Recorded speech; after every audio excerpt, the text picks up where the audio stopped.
She walked into that courtroom 7 months pregnant, wearing a dress from a thrift store, with $12 to her name and no lawyer. Her husband's mistress was sitting in the front row in a $10,000 Chanel coat, wearing the diamond earrings that belonged to Sarah's dead grandmother, smirking, like she had already won. And honestly, she had every reason to smirk. Richard Sterling was worth $18 million. He had the most ruthless divorce attorney in Seattle. He had hidden the money in 3 shell companies across 2 countries.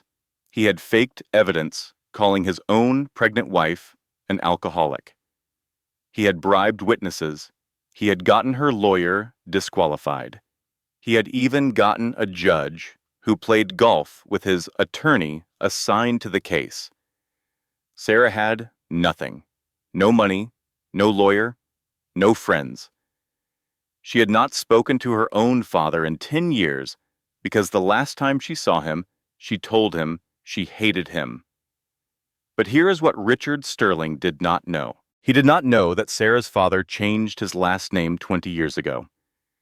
He did not know that the quiet old man sitting in the back row of the courtroom was watching every single word. And he definitely did not know that the father-in-law he had never bothered to meet was one of the most powerful judges in the state. Richard thought he had already won. He thought his pregnant wife would crawl away with nothing. He was wrong. And what happened next destroyed him. This story is a reminder that the people who love you will wait for you, even when you push them away. It is proof that the system, when the right people fight hard enough, can still deliver justice. And it is a warning to anyone who confuses someone's kindness for weakness. Because the quietest person in the room might be the one holding all the cards. If you believe that karma always finds a way, hit that like button right now. If you know someone who needs to hear this story today, share it with them. And drop a comment telling me, what would you have done in that hospital bed? Would you have signed those papers for $25,000? Or would you have kept fighting? I want to hear your answer. Subscribe and turn on notifications so you never miss our next story. Because trust me, next week's story is even wilder. Now let us go back to the beginning. 3 weeks before the trial, a rainy morning in Seattle, and a pregnant woman standing on marble steps with nowhere to go. She walked into that courtroom wearing a dress she bought at a thrift store, while her husband's mistress sat in the front row draped in a $10,000 Chanel coat, smirking like she had already won. And honestly, everyone thought she had. Richard Sterling had the best lawyers money could buy. He had hidden the assets, forged the documents, and bought the narrative. He thought his pregnant wife, Sarah, was just a helpless woman he could throw away like a used napkin. But Richard made one fatal mistake, a mistake that would cost him his empire, his reputation, and his freedom. He did not check the name on the judge's bench.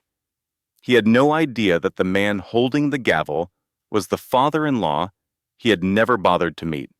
But we are getting ahead of ourselves.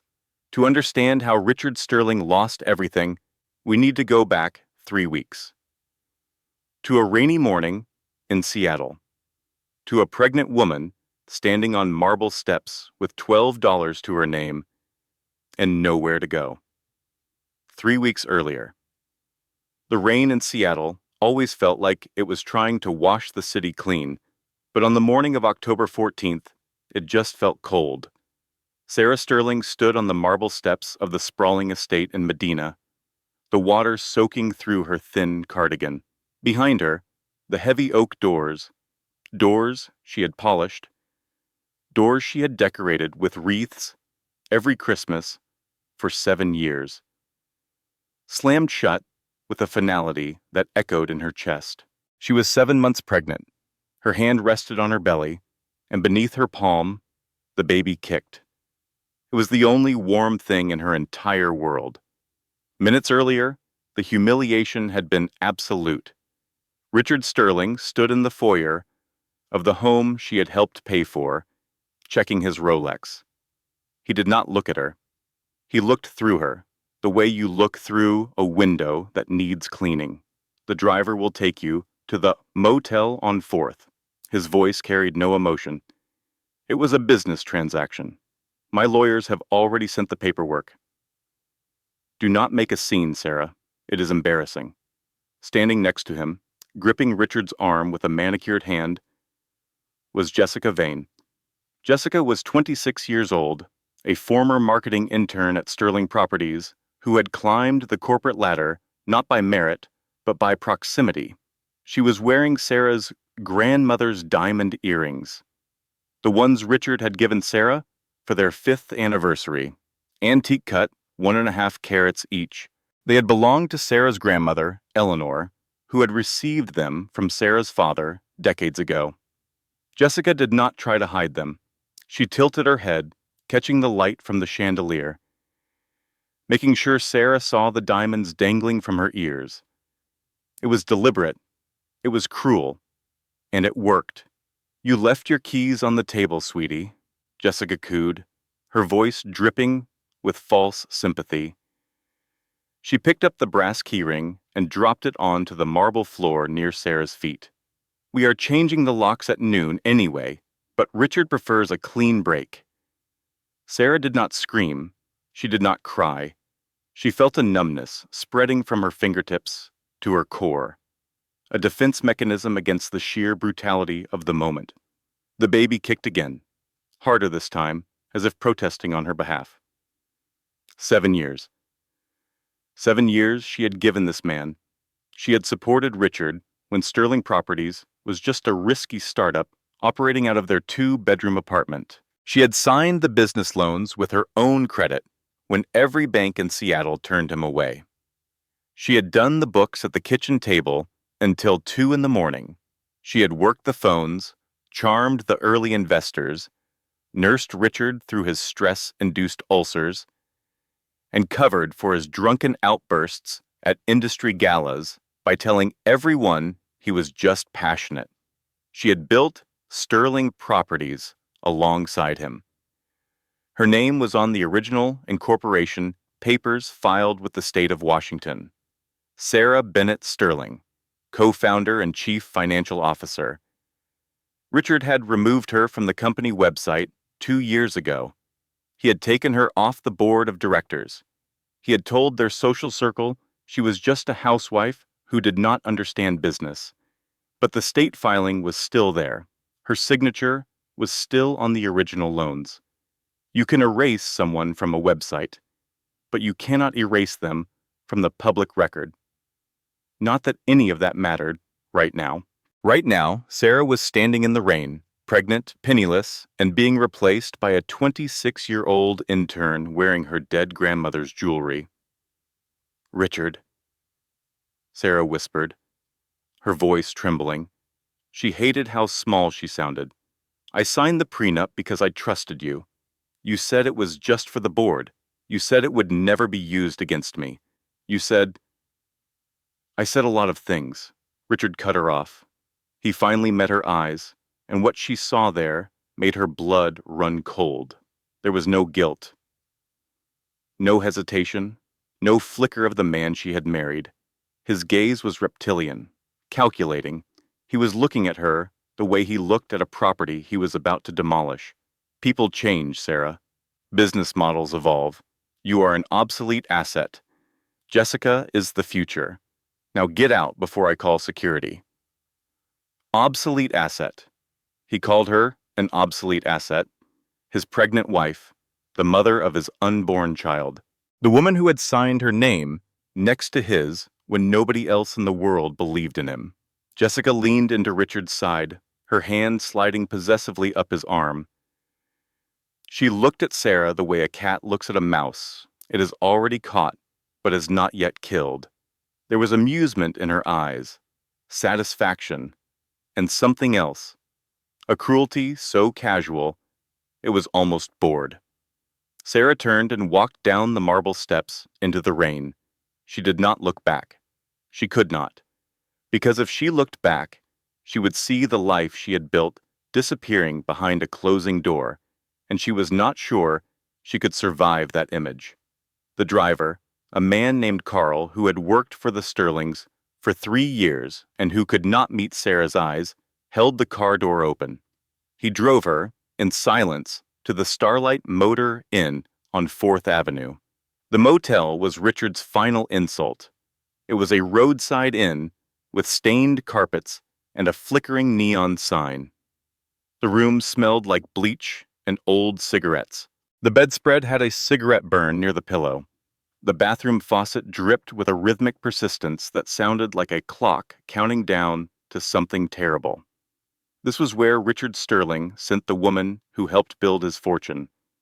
This was the room he chose for his pregnant wife while he slept in silk sheets in their 5,000 square foot home with his 26-year-old mistress. Sarah sat on the edge of the bed. She placed her hands on her belly. The baby moved, a slow roll, as if settling in for the night. "It is just you and me now," Sarah whispered to her stomach. "I am sorry. I am so sorry." She did not sleep that night. She lay in the dark, staring at the water stains on the ceiling, listening to the faucet drip, and trying to understand how her life had come apart so completely. Her bank accounts were frozen. She had discovered this when she tried to buy a sandwich at the gas station next to the motel. Card declined. She tried the second card. Declined. She tried the third. Declined. Richard's legal team had moved fast. Conrad Archer, the lead attorney at Archer and Associates, was known in Seattle legal circles as the Butcher of Bellevue. He was undefeated in high-asset divorce cases, and his strategy was always the same: total annihilation. He did not just win divorces. He destroyed the other side so completely that they could never recover. Within 48 hours of the eviction, Archer had filed a blizzard of motions. He painted Sarah as mentally unstable and alcoholic. He claimed she was a spendthrift who had squandered marital funds.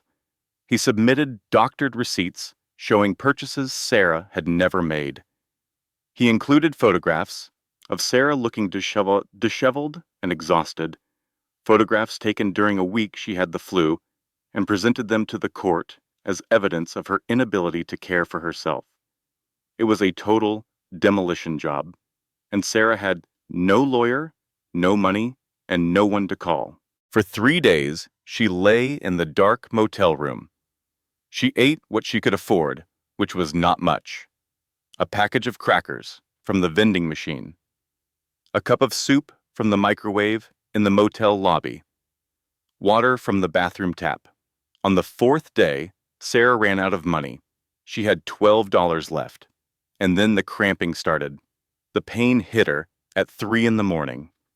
It started as a dull ache in her lower back, something she might have dismissed as the general discomfort of being 7 months pregnant in a motel bed with springs that poked through the mattress. But then it sharpened. It moved to her abdomen. It tightened like a fist around her belly, and Sarah gasped, rolling onto her side, clutching her stomach with both hands. No, no, no, no. Not now. Please, not now. She had not eaten properly in 36 hours. She had barely slept. The stress of the eviction, the frozen accounts, the legal filings accusing her of being an unfit human being, all of it had been pressing down on her body like a weight she could not shift. And now her body was telling her it had had enough. Sarah fumbled for her phone on the nightstand. Her hands were shaking so badly, she almost dropped it twice. She dialed 911. The ambulance arrived in 11 minutes. The EMTs found her curled on the motel bed, tears streaming down her face, one hand pressed against her belly, the other gripping the phone like a lifeline. They loaded her onto a stretcher and drove her through the rainy Seattle streets to Harborview Medical Center. In the emergency room, Dr. Helen Ramos took over. Dr. Ramos was in her early 50s, calm and precise, with the kind of voice that made you believe everything might actually be okay, even when the monitors were beeping too fast. "Sarah, I need you to listen to me, Doctor," Ramos said, holding Sarah's hand while a nurse attached the fetal monitor. "Your baby is showing signs of distress. Your blood pressure is dangerously high, and you are severely dehydrated. We are going to stabilize you, but I need you to tell me what has been going on." Sarah told her. She told her about the eviction, the motel, the $12, the frozen accounts, the prenup, the fabricated evidence. She told her about Richard and Jessica and the diamond earrings, and the way Richard had called her an obsolete asset. She told her everything in a rush of words and tears because Dr. Ramos was the first person in 4 days who had looked at her like she was a human being. Dr. Ramos listened without interruption. When Sarah finished, the doctor squeezed her hand. "We are going to take care of you and this baby. That is my job. But Sarah, the stress you are under, it is not sustainable. If your cortisol levels stay this high, you risk preterm labor. You need rest, nutrition, and support. Do you have family? Anyone we can call?" Sarah shook her head. She thought of the friends who had already blocked her number to stay on Richard's good side. She thought of the distant cousins who would not understand. She thought of her father, and the thought was so painful she pushed it away immediately. The hospital called Richard as next of kin. It was standard procedure. Sarah lay in the bed, hooked to an IV and a fetal monitor, listening to the steady whoosh whoosh of her baby's heartbeat, and she waited. Some small, stupid part of her, some part that still remembered the man she had married, thought maybe Richard would come. Maybe hearing that his pregnant wife was in the hospital would crack through the ice. The response came 2 hours later. It was not from Richard. It was from Conrad Archer's office. The message, relayed by a hospital administrator who could barely look Sarah in the eye, read as follows. "Mrs. Sterling's medical issues are not Mr. Sterling's financial concern. Please direct all billing to her personally." Sarah stared at the administrator. The woman looked like she wanted to apologize on behalf of the entire male species. "That is what he said?" Sarah asked. The administrator nodded. "I am sorry, Mrs. Sterling." Sarah turned her head to the wall. She did not cry. She was past crying. She was in a place beyond tears, a hollow space where the only sound was her baby's heartbeat and the drip of the IV.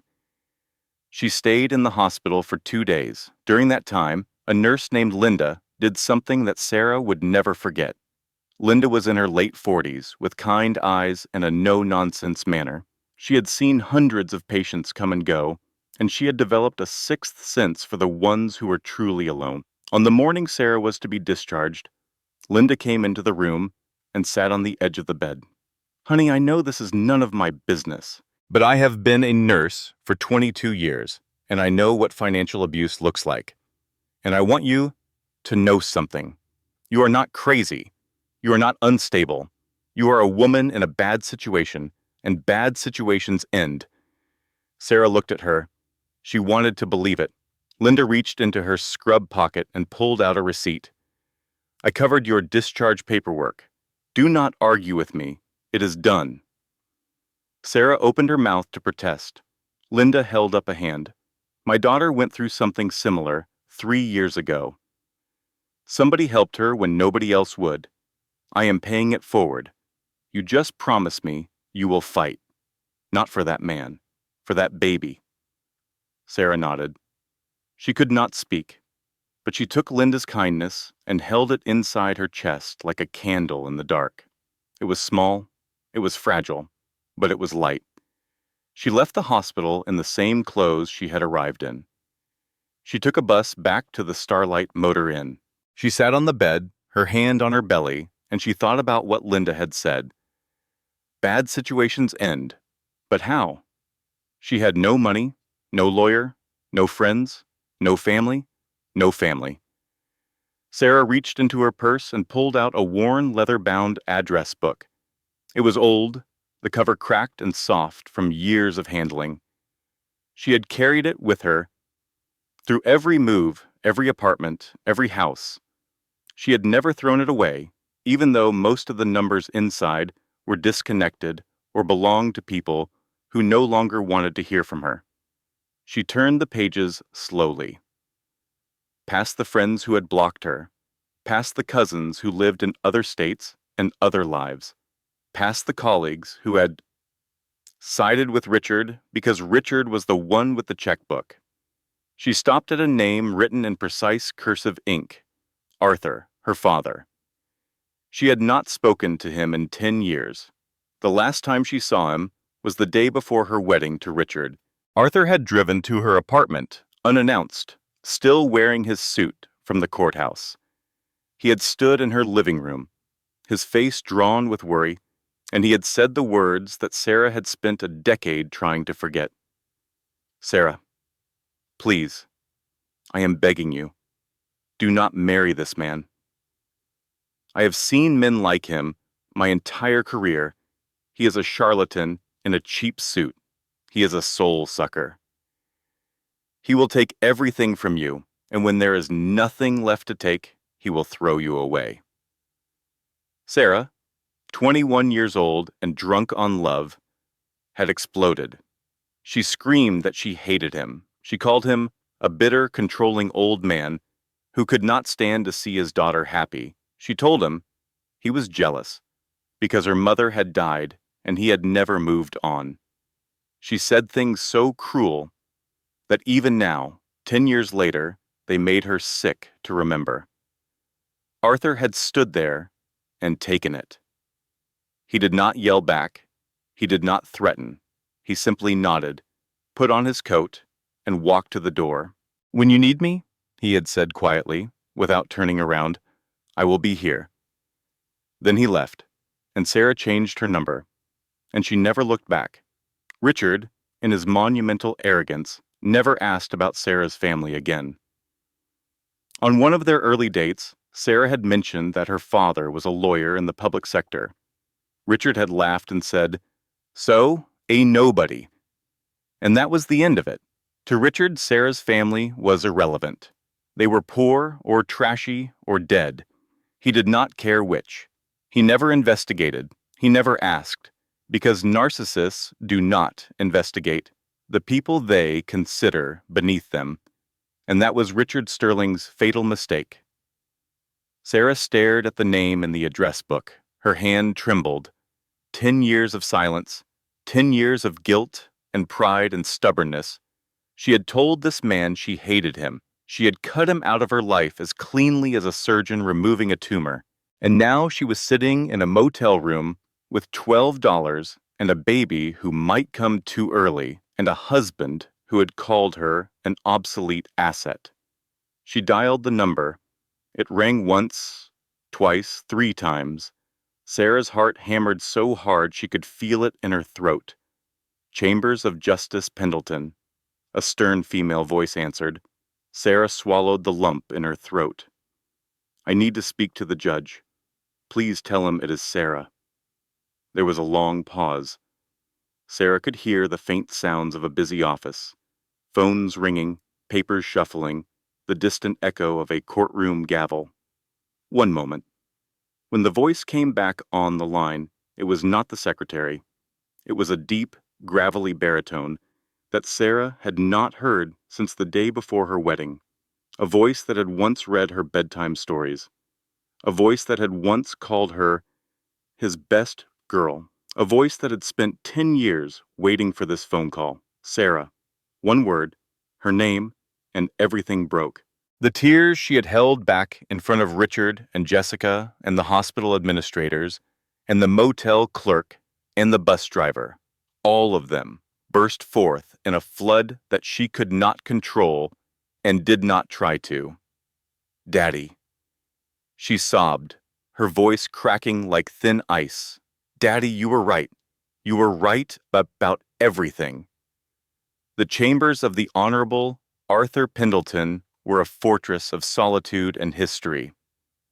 Mahogany bookshelves lined every wall, filled with legal volumes dating back to the 1950s. The carpet was dark green and thick enough to muffle footsteps. The window offered a view of the stone pillars of the state superior court, rain-streaked and imposing. On the desk, beside a brass lamp and a fountain pen that Arthur had used to sign every ruling for the past 20 years, sat a framed photograph. The photograph showed a teenage girl in a graduation cap, beaming at the camera, her arm thrown around the neck of a younger, less gray man in a dark suit. The girl was Sarah. The man was Arthur. It was taken 18 years ago, the day Sarah graduated high school, the last era of their lives, when everything between them was simple and good. The photograph had not moved in 10 years. Arthur Pendleton was not just a judge. In the legal community of Washington State, he was a legend. They called him the Iron Gavel. He was known for his terrifying intellect, his zero tolerance for theatrics, and his absolute, almost mechanical, adherence to justice. He had once held a CEO in contempt of court for checking his watch during a sentencing. He had once reduced a defense attorney to tears with a single question. He was feared by litigators, respected by his peers, and avoided at cocktail parties because he had a habit of asking uncomfortable questions and then waiting in silence for the answer. He was also a man who had spent the last decade eating dinner alone in a house that was too quiet, staring at a phone that never rang, wondering if he would ever hear his daughter's voice again. When Sarah walked into his chambers, Arthur did not stand immediately. It was not coldness, it was self-preservation. He needed a moment to absorb what he was seeing. He saw the cheap clothes, a cardigan with a small hole in the elbow, a maternity blouse that had been washed so many times the color was fading. He saw the hollow cheeks. He saw the dark circles under her eyes that spoke of nights without sleep. He saw the pregnant belly, round and full, and carrying his grandchild. A grandchild he had not known existed until 30 minutes ago on the phone. And he saw the way Sarah held her left arm close to her body, as if protecting herself from a blow. It was a posture Arthur had seen hundreds of times in his courtroom, on the bodies of women who had been made small by the people who were supposed to love them.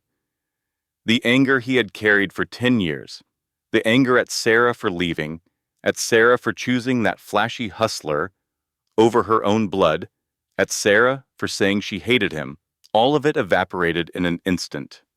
It burned away like morning fog, and what was left underneath was the thing that had always been there, the thing that never changed, the protective instinct of a father. "Sit," Arthur said, gesturing to the leather chair opposite his desk. Sarah sat. She told him everything. She did not sugarcoat her own stupidity. She did not make excuses. She admitted she had signed the prenup without reading the fine print because Richard had told her it was just a formality for the board of directors. She admitted she had let Richard put all the assets in his name because he said it was better for tax purposes. She admitted she had alienated every friend and family member who tried to warn her because she was too proud and too in love to listen. "He has Archer and Associates," Sarah finished, wiping her eyes with a rough paper towel from the dispenser on Arthur's credenza. "They are going to bury me, Dad. They have fake affidavits saying I am crazy and alcoholic. Richard bribed the housekeeper and the gardener to testify against me. They doctored photos. They fabricated receipts. I have nothing. I do not even have a lawyer. I do not even have a place to live. I am in a motel, Dad. A motel with stained carpets and a broken lock on the door. I am 7 months pregnant and I have $12. Arthur listened without interruption. His face remained unreadable throughout. He was a man who had spent 40 years training his face to reveal nothing. And right now, that training was the only thing keeping him from standing up and driving to Richard Sterling's penthouse and doing something he would spend the rest of his life in prison for. When Sarah finished, Arthur leaned back in his chair and tinted his fingers. He was quiet for a long time. "Richard Sterling," he said finally, pronouncing the name the way you might pronounce the name of a disease. "I have seen his name in the system. Zoning violations, labor disputes, a complaint from a subcontractor that was settled out of court. He thinks the law is a suggestion. He thinks he owns the law," Sarah corrected quietly. "He told me, Dad, his exact words. He said, 'I know the system, Sarah. I have already greased the wheels. The judge will sign whatever I put in front of him.'" Arthur's eyes changed. They went from warm to cold in the space of a heartbeat. The temperature in the room seemed to drop 10 degrees. Sarah had seen that look once before, when she was 12 and a boy at school had pushed her down on the playground. Arthur had gone to the school the next day, and whatever he said to the principal, the boy never bothered Sarah again. "He said that," Arthur repeated. "Those were his exact words." Arthur stood up and walked to the window. He looked out at the rain and the stone pillars and the American flag hanging limp and wet in the courtyard. He stood there for nearly a minute, his hands clasped behind his back. Then he turned around. "Sarah," he said, "I need you to listen to me very carefully. What I am about to say is the most important thing I will ever tell you." Sarah straightened in her chair. "I cannot help you with this case." Arthur's voice was steady, but Sarah could hear the strain beneath it. "Not as a judge, not in any official capacity. If anyone discovers that I am your father and that I have interfered in any way, Richard's lawyers will use it to throw out your entire case. Every piece of evidence, every testimony, every motion, all of it gets tossed. Richard walks free, and everything you have suffered will have been for nothing." Sarah felt the hope that had been building in her chest begin to deflate. "But," Arthur continued, holding up a hand, "I am not just a judge. I am also a father with 40 years of connections in the legal community. And what a father can do is make a phone call." Arthur picked up his phone. He made 2 calls. The first was to the Legal Aid Society. Arthur knew the director, a woman named Catherine Marsh, from their years on the State Bar Ethics Committee together. He told her he had become aware of a pro bono case involving severe financial abuse in a high-asset divorce. He said the defendant was pregnant, destitute, and facing a team of predatory attorneys. He asked Catherine to assign her best financial abuse specialist. Catherine assigned Maggie Lawson. The second call was to the Women's Financial Justice Network, a nonprofit that provided forensic accounting services to abuse victims. Arthur had served on their advisory board years ago. He asked them to assign a forensic accountant to trace hidden assets in a divorce case. They assigned David Torres. Arthur hung up the phone. He walked to his desk, opened a drawer, and pulled out a personal checkbook. He wrote a check for $5,000 and slid it across the desk to Sarah. "Buy a proper suit," he said. "Not flashy, dignified. Look like a woman who is holding on to her dignity, because that is exactly what you are." Sarah took the check. Her hands were shaking. Arthur sat down across from her. He reached over and took both of her hands in his. His hands were warm and rough and strong, and they felt exactly the way she remembered from when she was a little girl, and he would walk her across busy streets, holding her hand so tightly that she never once felt afraid. "Sarah, I cannot be in that courtroom with you. I cannot be your lawyer.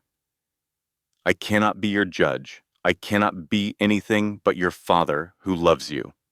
And I need you to know that what I am doing right now, these 2 phone calls, this check, This is all I can do.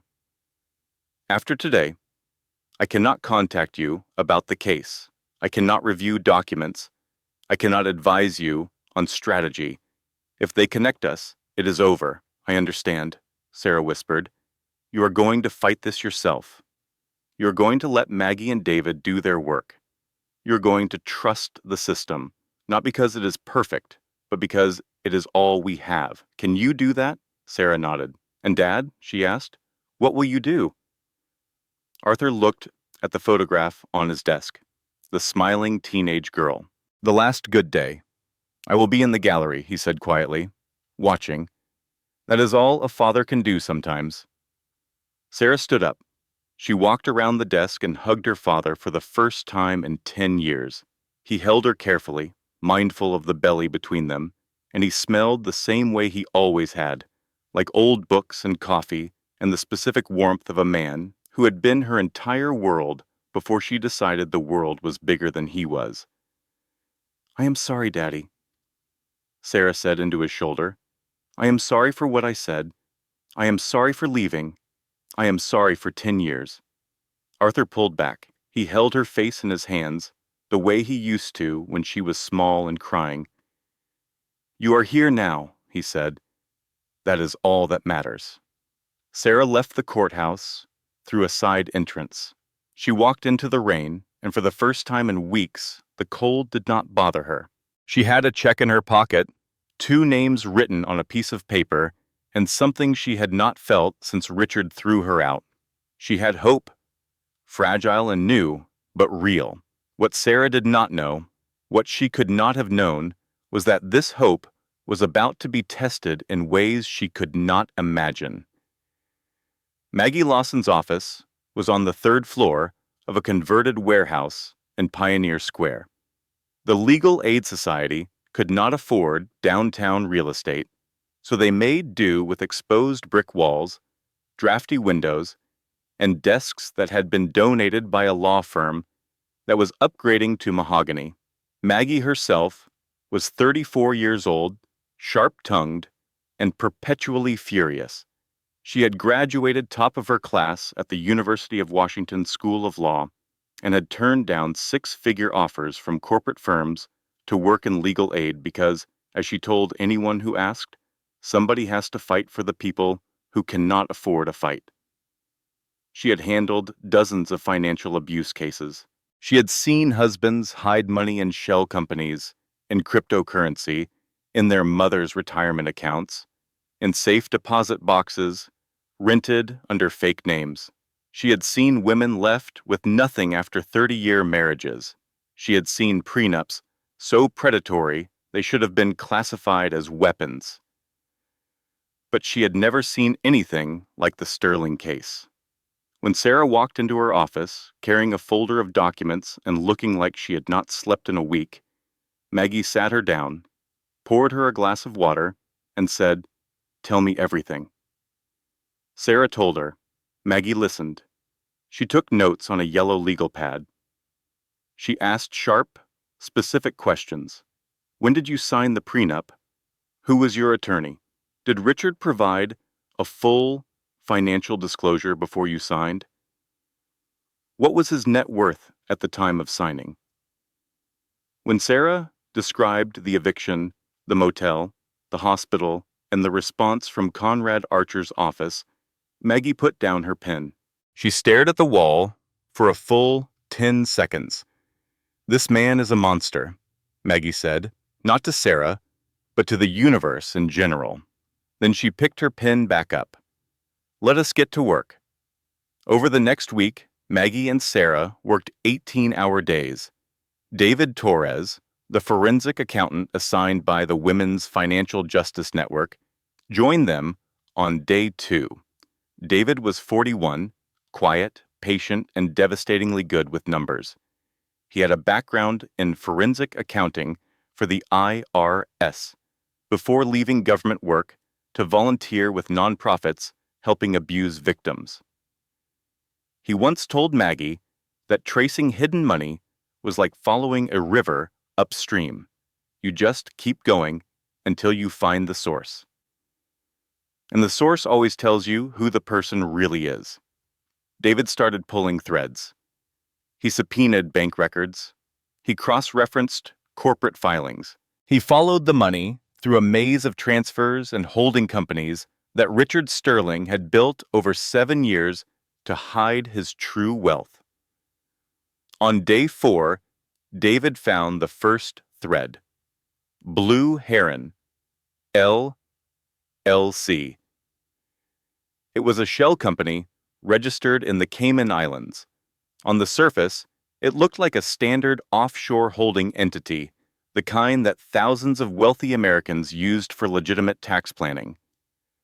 But when David dug deeper, he found something that was not legitimate at all. Blue Heron LLC had purchased a commercial block in downtown Seattle 6 months ago.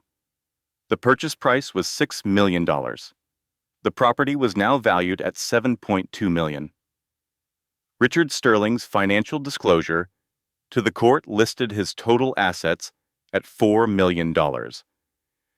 Blue Heron alone proved he was hiding at least triple that. "Sarah?" David said, looking up from his laptop with an expression that was half triumph and half disgust.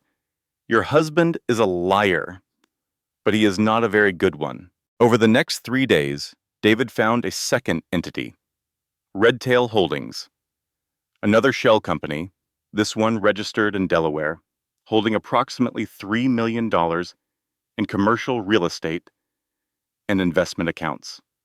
Between Blue Heron and Redtail, Richard Sterling had hidden at least $9 million that he had sworn under oath did not exist. Maggie filed a countermotion to unfreeze Sarah's bank accounts, arguing that Richard's financial disclosures were fraudulent and that Sarah was being deliberately deprived of marital assets. She included David's preliminary findings as supporting evidence. For the first time in weeks, Sarah felt something she had almost forgotten. Hope. Real hope. Not the fragile flicker she had carried out of her father's chambers, but something stronger. Something with teeth. She went to a thrift store and bought a tiny yellow onesie for the baby. It had a small embroidered duck on the chest. She held it against her belly in the dressing room mirror and smiled. "You are going to be okay, little one," she whispered. "We both are." She was wrong. That night, Sarah's phone rang. It was Maggie. Her voice was flat. "Sarah, we have a problem." Conrad Archer, the man Richard called the Butcher of Bellevue, had done what butchers do. He had found a way to cut. 3 years ago, before joining the Legal Aid Society, Maggie had worked as a summer clerk at a mid-size law firm called Patterson and Grant. During that summer, Patterson and Grant had briefly represented Sterling Properties in an unrelated zoning matter. The representation lasted 6 weeks. Maggie was a clerk. She never saw a single Sterling document. She was assigned to a completely different case on the other side of the office. But Conrad Archer did not care about facts. He cared about technicalities. And the technicality was this. Maggie Lawson had been employed by a firm that had a prior attorney-client relationship with Sterling Properties. Under the strictest interpretation of conflict of interest rules, Maggie could not represent the opposing party in any matter involving Sterling Properties or its principal, Richard Sterling. Conrad filed an emergency motion. The motion was heard the next morning by a duty judge who had 40 cases on his docket and no time for nuance. He glanced at the filing, saw the words conflict of interest and prior representation, and granted the disqualification. Maggie was out. Sarah sat in Maggie's office as Maggie packed the case files into boxes. Neither of them spoke for a long time. "This is what he does," Maggie finally said, her voice tight with fury. "He does not win on the merits. He does not beat you with better arguments or better evidence. He removes the people who can beat him. He takes away your weapons before the fight even starts." "So what do I do now?" Sarah asked. Her voice was barely a whisper. "You represent yourself at the preliminary hearing," Maggie said. I know that sounds terrifying, but listen to me. I cannot be your lawyer. The court has ruled. But I can be your friend. And friends talk on the phone. I can coach you. I can tell you what questions to ask. I can help you organize your evidence. I just cannot stand next to you in court. Sarah nodded. She picked up the yellow onesie from the chair where she had left it. She held it in both hands. Maggie watched her. Is that for the baby? Sarah nodded again. Then fight for that baby, Maggie said. Fight like your life depends on it. Because honestly, it does. Sarah walked out of the legal aid office into the Seattle rain. She was 7.5 months pregnant.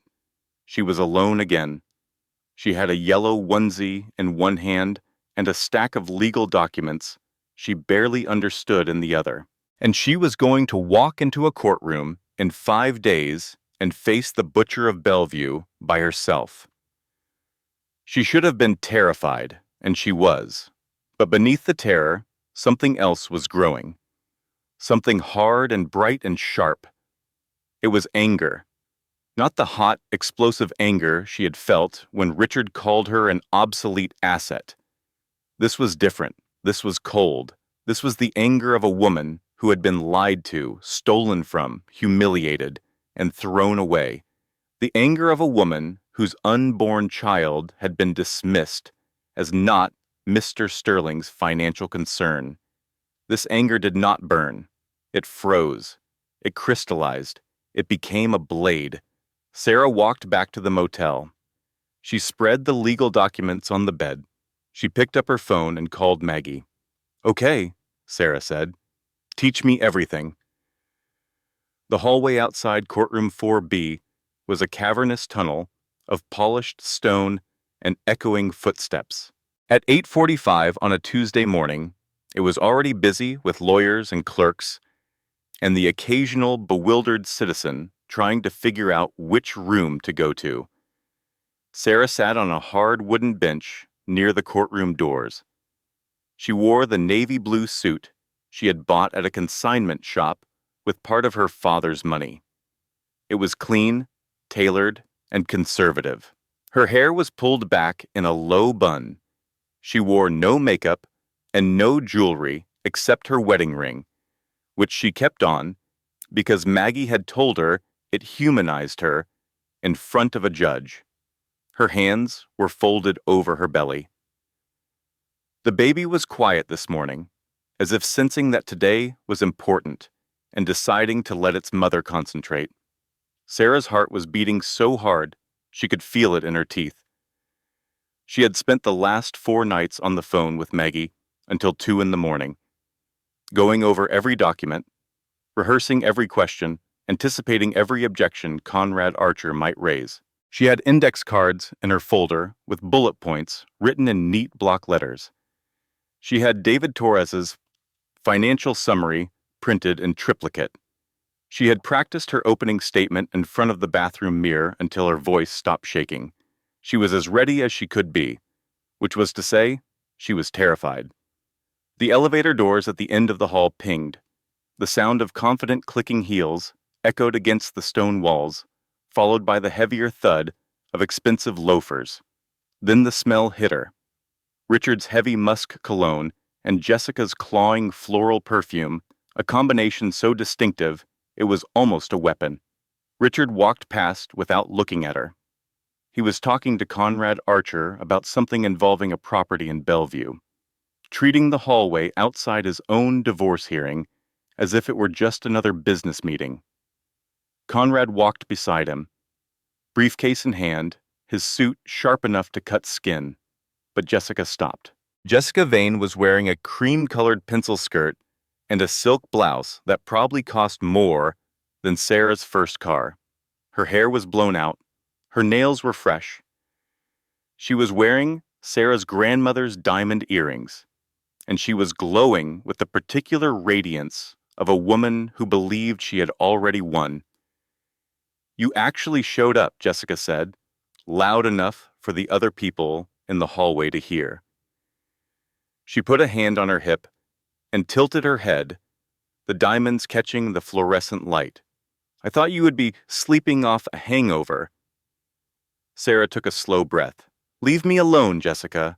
Or what? Jessica stepped closer, invading Sarah's space. You will cry?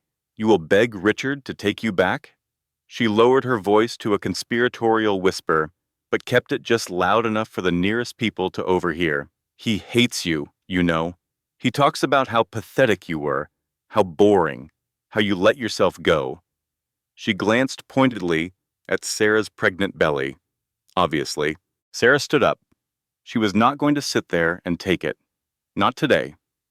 She moved to walk toward the courtroom doors, to escape the confrontation and preserve what was left of her composure.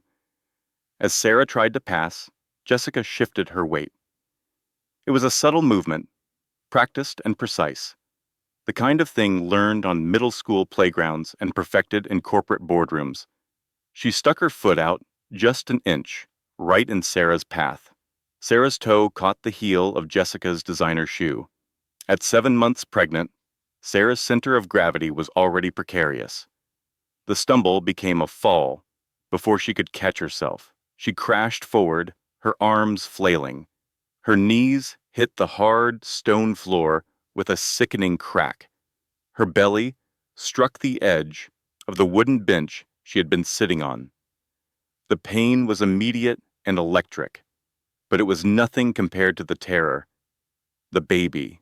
Sarah's purse hit the ground and burst open, scattering pens and papers and her carefully organized index cards across the hallway floor. "Oh my God!" Jessica shrieked, her voice pitched to Carrie. "She attacked me. Did you see that?" She tried to shove me. Richard and Conrad turned around.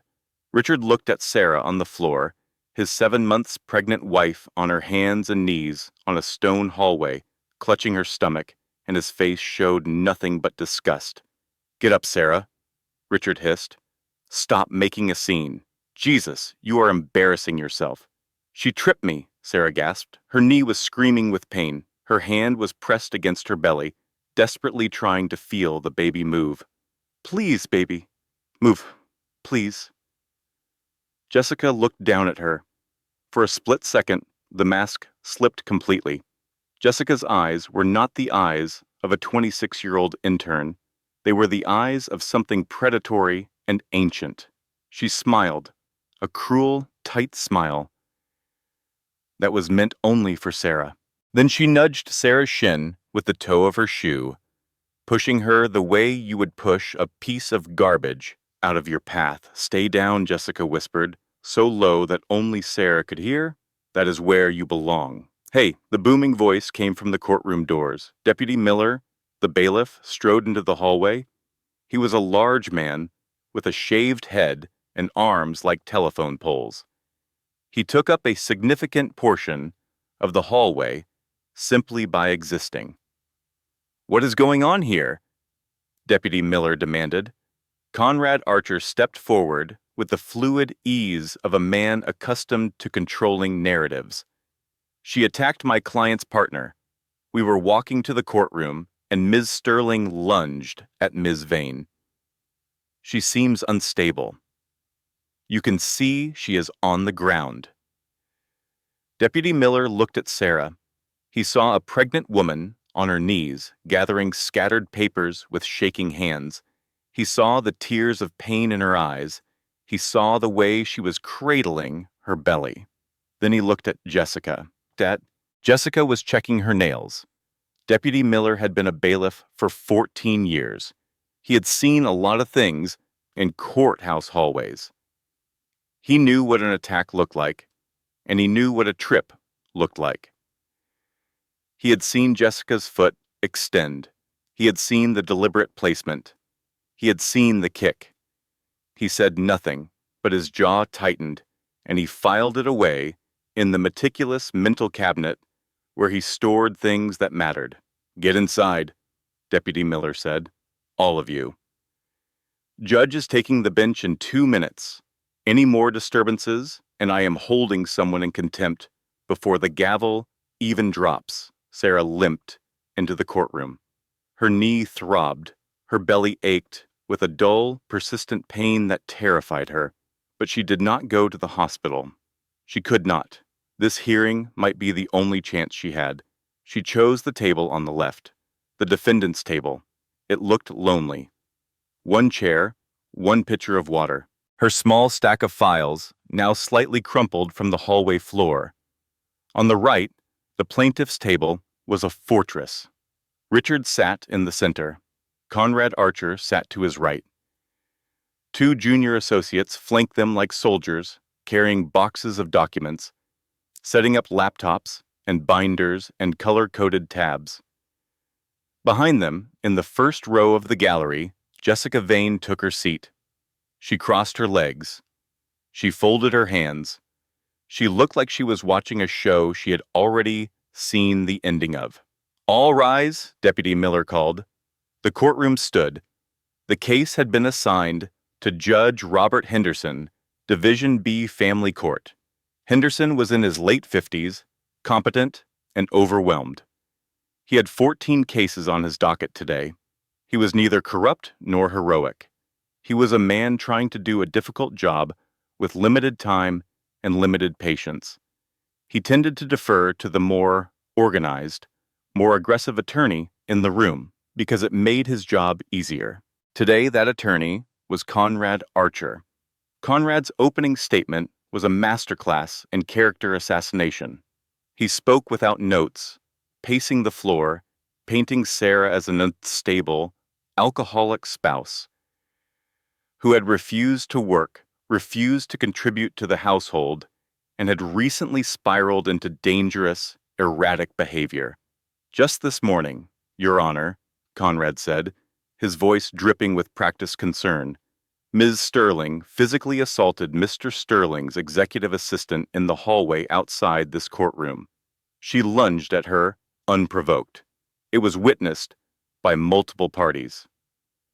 Sarah's stomach turned. She wanted to scream, but Maggie's voice echoed in her head. "Do not react. Do not interrupt. Your turn will come." Conrad concluded by asking for strict enforcement of the prenuptial agreement, a restraining order against Sarah, and an expedited settlement. Henderson turned to Sarah. "Ms. Sterling, your opening statement." Sarah stood up. Her legs trembled. Her knee burned. She looked at her notes, then put them down. She looked at the judge. "Your Honor, I do not have a fancy speech. I am not a lawyer. I am a woman who helped build a business. I signed the loans with my own credit when the bank said no. I did the books until 2 in the morning. I am the co-founder of Sterling Properties. My name is on the original incorporation papers filed with the state of Washington. I am not crazy. I am not a drunk. I am 7 months pregnant, and my husband froze my bank accounts and sent me to a motel with $12. All I want is what is fair." She sat down. Henderson looked mildly surprised. He made a note. The hearing proceeded. Sarah cross-examined Richard, using the questions Maggie had drilled into her. "If the company is losing money," Sarah asked, her voice gaining strength, "how did you afford the lease on the Obsidian Tower penthouse?" "It is $12,000 a month," Richard stammered. Conrad objected. Henderson sustained. Sarah pressed on. "Is Jessica Vane an employee of Sterling Properties?" Her payroll record from 6 months ago shows she was an intern and earning $15 an hour. Last month, she received a wire transfer for $200,000. Can you explain that? Richard's face turned red. He mumbled about consulting fees and client entertainment. Conrad objected again. Henderson sustained again. But Sarah had one more card to play. She introduced David Torres's one-page summary of Blue Heron LLC. She handed copies to the judge and opposing counsel. "Your Honor," Sarah said, "this document shows that a company called Blue Heron LLC, registered in the Cayman Islands, and connected to my husband through corporate filings, purchased a $6 million commercial property in downtown Seattle. My husband's financial disclosure to this court lists his total assets at $4 million. The numbers do not add up." Henderson studied the document. He frowned. He looked at Conrad. "Mr. Archer, This is concerning. Your Honor, that is preliminary and unverified, Conrad said smoothly. We have not had time to review this allegation. Then I suggest you review it, Henderson said. I am scheduling a follow-up hearing in 3 weeks. I want full financial documentation from both parties. 3 weeks. Sarah's heart sank. She would be over 8 months pregnant by then. But at least the judge had not dismissed the evidence. At least the door was still open. The hearing ended. Sarah gathered her papers and walked out of the courtroom on shaking legs. In the hallway, she pulled out her phone and called Maggie. Maggie's voice was electric. You did incredible, Sarah. Henderson cannot ignore the shell company. David already found a second one called Red Tail Holdings. We have them. Sarah allowed herself a moment of hope. A dangerous thing. Hope, it opens you up. It makes you vulnerable. It convinces you that maybe, just maybe, the worst is over. That night, Sarah bought a second-hand crib from a garage sale for $35. She set it up in the corner of the motel room. She hung the yellow onesie on the closet door. She lay on the bed with her hand on her belly, whispering to the baby, "We are going to be okay. Mommy promises we are going to be okay." But she was wrong, because 3 catastrophes were about to hit her in rapid succession, and the third one nearly killed her. The first catastrophe arrived without warning on a Monday morning, 1 week after the preliminary hearing. Judge Robert Henderson, the competent but overwhelmed jurist who had at least taken Sarah's evidence seriously, suffered a massive stroke at his home. He was found by his wife on the kitchen floor at 6:15 in the morning, the coffee maker still running, his briefcase packed for a day at the courthouse that he would never see. Henderson survived, but the damage was severe. He was placed on medical leave for a minimum of 6 months. All of his pending cases were reassigned through the court's standard rotation system. Sarah learned about it from a letter in the mail, a form letter printed on court letterhead informing her that case number 9201, Sterling versus Sterling, had been reassigned to the Honorable Franklin Morris, Division B Family Court. Sarah called Maggie immediately. Maggie was quiet for a long time. "Who is Judge Morris?" Sarah asked, not liking the silence. "He is semi-retired," Maggie said carefully. "He fills in when they need coverage. He is known for moving fast through his docket." "That sounds good," Sarah said. "It is not. Moving fast means he does not read the details. He does not dig. He looks at the surface and makes a decision. And Sarah, Conrad Archer has been playing golf with Franklin Morris for 15 years. The second hearing before Judge Morris confirmed Maggie's worst fears. Morris was in his late 60s, silver-haired, and perpetually bored. He spoke in a monotone. He checked his watch twice during Sarah's opening statement. When David Torres's financial analysis was presented showing the Blue Heron and Red Tail shell companies and their hidden millions, Morris glanced at the summary for approximately 4 seconds. "Mrs. Sterling, this court does not have time for fishing expeditions," Morris said. "If you have proof of hidden assets presented at trial. Otherwise, let us talk settlement." Conrad Archer smiled. It was the smile of a man who had just been dealt a winning hand by the dealer he played poker with every Thursday. "Your Honor," Conrad said, "we respectfully ask the court to enforce the prenuptial agreement as written. The agreement provides Ms. Sterling with a settlement of $50,000. Morris looked at Sarah. He did not see a pregnant woman who had co-founded a company. He saw a case he wanted off his desk. "The court provisionally grants the motion," Morris said. "The prenup stands pending final trial. $50,000 from an $18 million estate." Richard Sterling smirked at the plaintiff's table. Jessica, sitting behind him in the gallery, gave Sarah a little wave. wiggling her fingers like a child saying goodbye.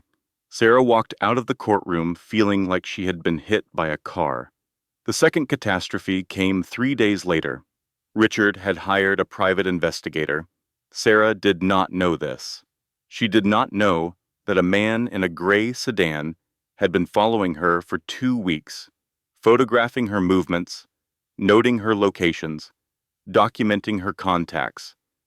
The investigator had photographed Sarah entering the Superior Court building on the day she visited her father's chambers. Conrad Archer did not know about the family connection. He did not know of that Justice Pendleton was Sarah's father, but the photograph was useful. Conrad filed a motion suggesting that Sarah Sterling was attempting to improperly influence the judiciary by making unexplained visits to the chambers of senior judges. The motion was vague and technically baseless, but it was designed to do two things. First, it put Sarah on the defensive. Second, it created a paper trail that could be used to challenge any favorable ruling Sarah received in the future. Arthur saw the filing. It crossed his desk in the daily court circulars, and when he read it, his blood ran cold. He called Sarah from a payphone outside the courthouse. It was the last time he would speak to her before the final hearing. "Do not come to the courthouse again," Arthur said. His voice was steady but strained. "Do not call my office. Do not mention my name to anyone. They are watching you, Sarah.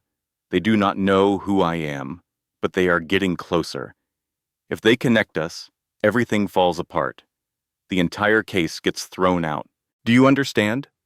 "I understand," Sarah said. Her voice was small. "Sarah, I know this is hard. I know you feel alone. But you have Maggie. You have David. You have yourself. That is enough. It has to be enough." He hung up. Sarah stood in the motel parking lot, holding the phone, staring at the rain. She was now cut off from her father again, not by anger or pride, but by necessity. The man who had given her the only lifeline she had was pulling it back, because holding on to it would drown them both. The third catastrophe was the worst. It came on a Wednesday night, 2 days before the next scheduled hearing. Sarah was lying in the motel bed, trying to sleep. The crib sat in the corner. The yellow onesie hung on the closet door. The faucet dripped its relentless rhythm. The pain started in her back. It moved to her abdomen. It tightened and squeezed and would not let go. Sarah knew this feeling. She had felt it before in the hospital 3 weeks ago. But this was worse. This was sharper. This was more insistent. She was 32 weeks pregnant, 8 weeks too early. She called 911 for the second time. At Harborview, Dr. Ramos was on call. When she saw Sarah being wheeled in, her professional composure cracked for just a moment. The look on her face said everything. Not again. The monitors showed premature contractions. The baby's heart rate was elevated but stable. Dr. Ramos administered medication to stop the contractions and started IV fluids. "Sarah," Dr. Ramos said, sitting beside her bed at 3 in the morning, her voice gentle but firm. "I need to be very direct with you. Your body is shutting down from stress, the dehydration, the malnutrition, the cortisol levels, the fall in the hallway. All of it is cumulative. If you do not stop, if you do not find a way to reduce the pressure on your body, you will deliver this baby 2 months early. And at 32 weeks, there are real risks, real complication." "I cannot stop," Sarah whispered. "The hearing is in 2 days. Your baby's life is more important than a hearing." Sarah closed her eyes. She knew Dr. Ramos was right. But she also knew that if she did not fight now, there would be nothing left to fight for. Morris would finalize the prenup. Richard would walk away with everything. And Sarah would be raising a baby in a motel room with $50,000 that would run out before the child's first birthday. She was trapped between her baby's safety and her baby's future, and there was no good choice, only less terrible ones. The next morning, a courier arrived at the hospital. He was a young man in a polo shirt who looked uncomfortable being in a maternity ward. He handed Sarah an envelope and left without a word. Inside was a document from the law offices of Archer and Associates. It was a revised settlement offer, $25,000. Half of the already insulting $50,000. There was a handwritten note clipped to the front page. The note read, in Conrad Archer's precise handwriting, "Sign before the baby comes. You will need the money for diapers." Sarah held the document. Her hands shook. Tears fell onto the printed words, blurring the ink. The baby kicked against her ribs, a sharp, insistent kick, as if to say, I am here. I am real. Do not give up on me. For the first time, Sarah seriously considered signing, not because it was fair. It was the opposite of fair. It was theft dressed up in legal language. But she was lying in a hospital bed with an IV in her arm and a baby who might come too early, and a body that was failing her. She was exhausted beyond anything she had ever imagined. She was alone. She was afraid. She picked up a pen from the bedside table. She stared at the signature line. The pen touched the paper, and the baby kicked again. Hard, right against Sarah's hand, as if reaching through skin and muscle to grab the pen and pull it away. Sarah put the pen down. She stared at the ceiling for a long time. She thought about Linda, the nurse who had paid her hospital bill and told her to fight. She thought about Maggie, who had said, "Fight like your life depends on it." She thought about her father, standing at his window, telling her to trust the system. She thought about her grandmother, Eleanor, who had survived the Depression and raised 3 children alone and wore those diamond earrings to church every Sunday as a reminder that beauty could exist even in hard times. Sarah picked up her phone. She did not call Maggie first. She called the courthouse. "I need to file a complaint," Sarah said. Her voice was steady. "Against a judge. Filing a formal complaint against a sitting judge from a hospital bed while experiencing premature contractions is not something they teach you in any class. There is no manual for it. There is no step-by-step guide." But Sarah had Maggie Lawson on the phone, and Maggie had been waiting her entire career for a moment like this. Maggie walked Sarah through every word. The complaint was filed with the State Judicial Conduct Commission, and it documented 3 things. First, Judge Morris's refusal to review verified financial evidence showing hidden assets. Second, his provisional enforcement of a prenuptial agreement without examining claims of fraud. Third, the 15-year personal and social relationship between Judge Morris and Conrad Archer, documented through country club membership records, golf tournament registrations, and photographs from charity galas that Maggie found with 30 minutes of internet research. The complaint was dry, factual, and devastating. It did not accuse Morris of corruption. It did not need to. It simply laid out a pattern that any reasonable person could see. A pattern of a judge who consistently favored attorneys in his social circle and rushed through cases that deserved careful examination. Sarah signed the complaint electronically from her hospital bed. Maggie filed it the same day. Arthur Pendleton knew nothing about it. He found out the same way everyone else did, through the court circulars, 3 days later. He sat in his chambers and read the filing, and for the first time in 10 years he smiled. Not the cold, strategic smile of a judge, the proud, aching smile of a father. "She filed it herself," he murmured to the empty room. "She did not need me." Meanwhile, David Torres had not stopped working.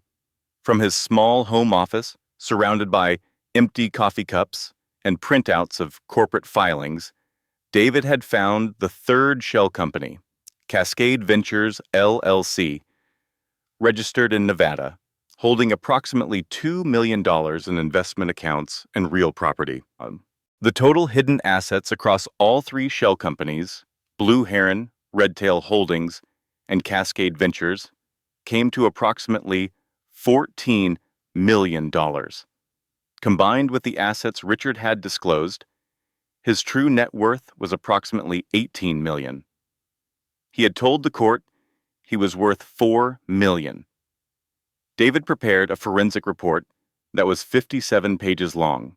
It included corporate formation documents, bank transfer records, property deeds, tax filings, and a timeline showing exactly when and how Richard had moved money into each shell company. The report was so clean, so thorough, and so methodical that any competent judge looking at it would have only one conclusion. Richard Sterling had committed systematic financial fraud. Maggie also made her own move.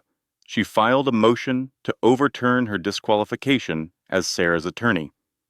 The motion argued that Conrad Archer's original conflict of interest claim had been filed in bad faith. The facts were simple. Maggie's summer clerkship had been at a firm that represented Sterling Properties for exactly 6 weeks on a zoning matter. Maggie was a clerk assigned to a different case entirely. She never saw, touched, or discussed a single Sterling document. The conflict was manufactured. It was designed not to protect the integrity of the proceedings, but to deprive a destitute, pregnant woman of legal representation. The motion was filed to the reassignment panel, not to Judge Morris. Since Morris was now under investigation, Sarah was discharged from the hospital 4 days after filing the complaint. Dr. Ramos gave her strict instructions: bed rest, hydration, prenatal vitamins, no stress, no stress. Sarah almost laughed. She went back to the Starlight Motor Inn. She lay on the bed with the legal documents spread around her like a paper fortress. The crib sat in the corner. The yellow onesie hung on the closet door. The faucet dripped, and she waited. The Judicial Conduct Commission moved faster than anyone expected. Within 2 weeks, Judge Franklin Morris was placed under administrative review. The investigation had uncovered not just the relationship with Conrad Archer, but a broader pattern of favorable rulings for attorneys in Morris's social circle. 3 other cases were flagged for review.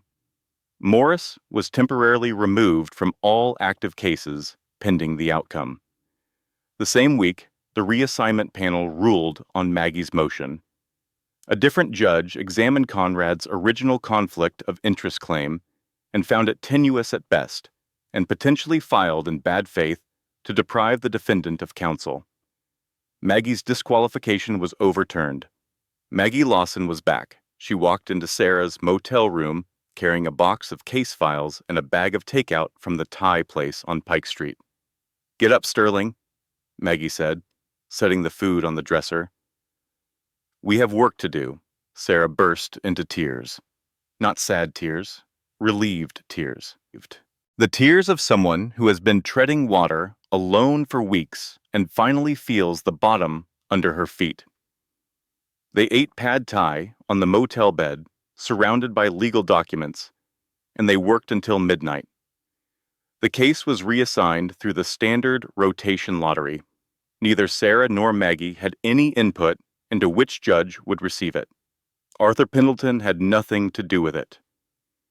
The system, for once, worked exactly as it was designed to work. The case landed on the desk of Judge Patricia Hawthorne. Judge Hawthorne was 58 years old. She was a former federal prosecutor who had spent 15 years putting white-collar criminals in prison before being appointed to the bench. She was known for 3 things: meticulous attention to evidence, zero tolerance for attorney games, and an absolute, immovable refusal to be rushed. When Maggie heard the name, she nearly dropped her phone. Patricia Hawthorne, Maggie repeated, as if saying it again would make it more real. Who is she? Sarah asked. She is the judge that every honest lawyer hopes they will get, Maggie said, and every dishonest lawyer prays they will not. Over the next 2 weeks, Sarah and Maggie and David Torres transformed the motel room into a war room. The bed was covered in financial documents organized by Shell Company. David's forensic report was printed and tabbed. Witness statements were prepared, exhibits were numbered and cross-referenced. Their evidence was a fortress. 3 shell companies hiding $14 million. The original incorporation papers of Sterling Properties showing Sarah as co-founder and CFO. The fabricated evidence. The flu photos presented as alcoholism. The waiter paid $5,000 to sign a false assault affidavit. Dr. Ramos's medical report documenting that Sarah's pregnancy complications were directly caused by financial abuse and the hallway assault. And Deputy Miller's sworn statement describing exactly what he had seen in the hallway, Jessica Vane deliberately tripping a pregnant woman and kicking her while she lay on the floor. Arthur Pendleton knew the case had been reassigned. He read about Morris's suspension in the court circulars. He saw Judge Hawthorne's name on the new docket. He did not call Sarah. He did not send a message. He did not interfere in any way. He sat in his chambers alone, looking at the photograph of a smiling teenage girl, and he did the hardest thing a parent can do. He trusted his child to fight her own battle. Courtroom 7A was larger than Courtroom 4B, higher ceilings, better lighting, a sense of gravity that the smaller room lacked, as if the architecture itself understood that what happened here mattered. Sarah walked in at 8:30 in the morning. She was 8 months pregnant now. The navy suit still fit, barely. Maggie Lawson walked beside her, carrying a litigation bag stuffed with files and exhibits. Behind them, David Torres carried a laptop and a box of financial records.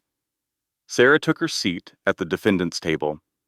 This time the table was not lonely. This time, she had Maggie on her right and David behind her.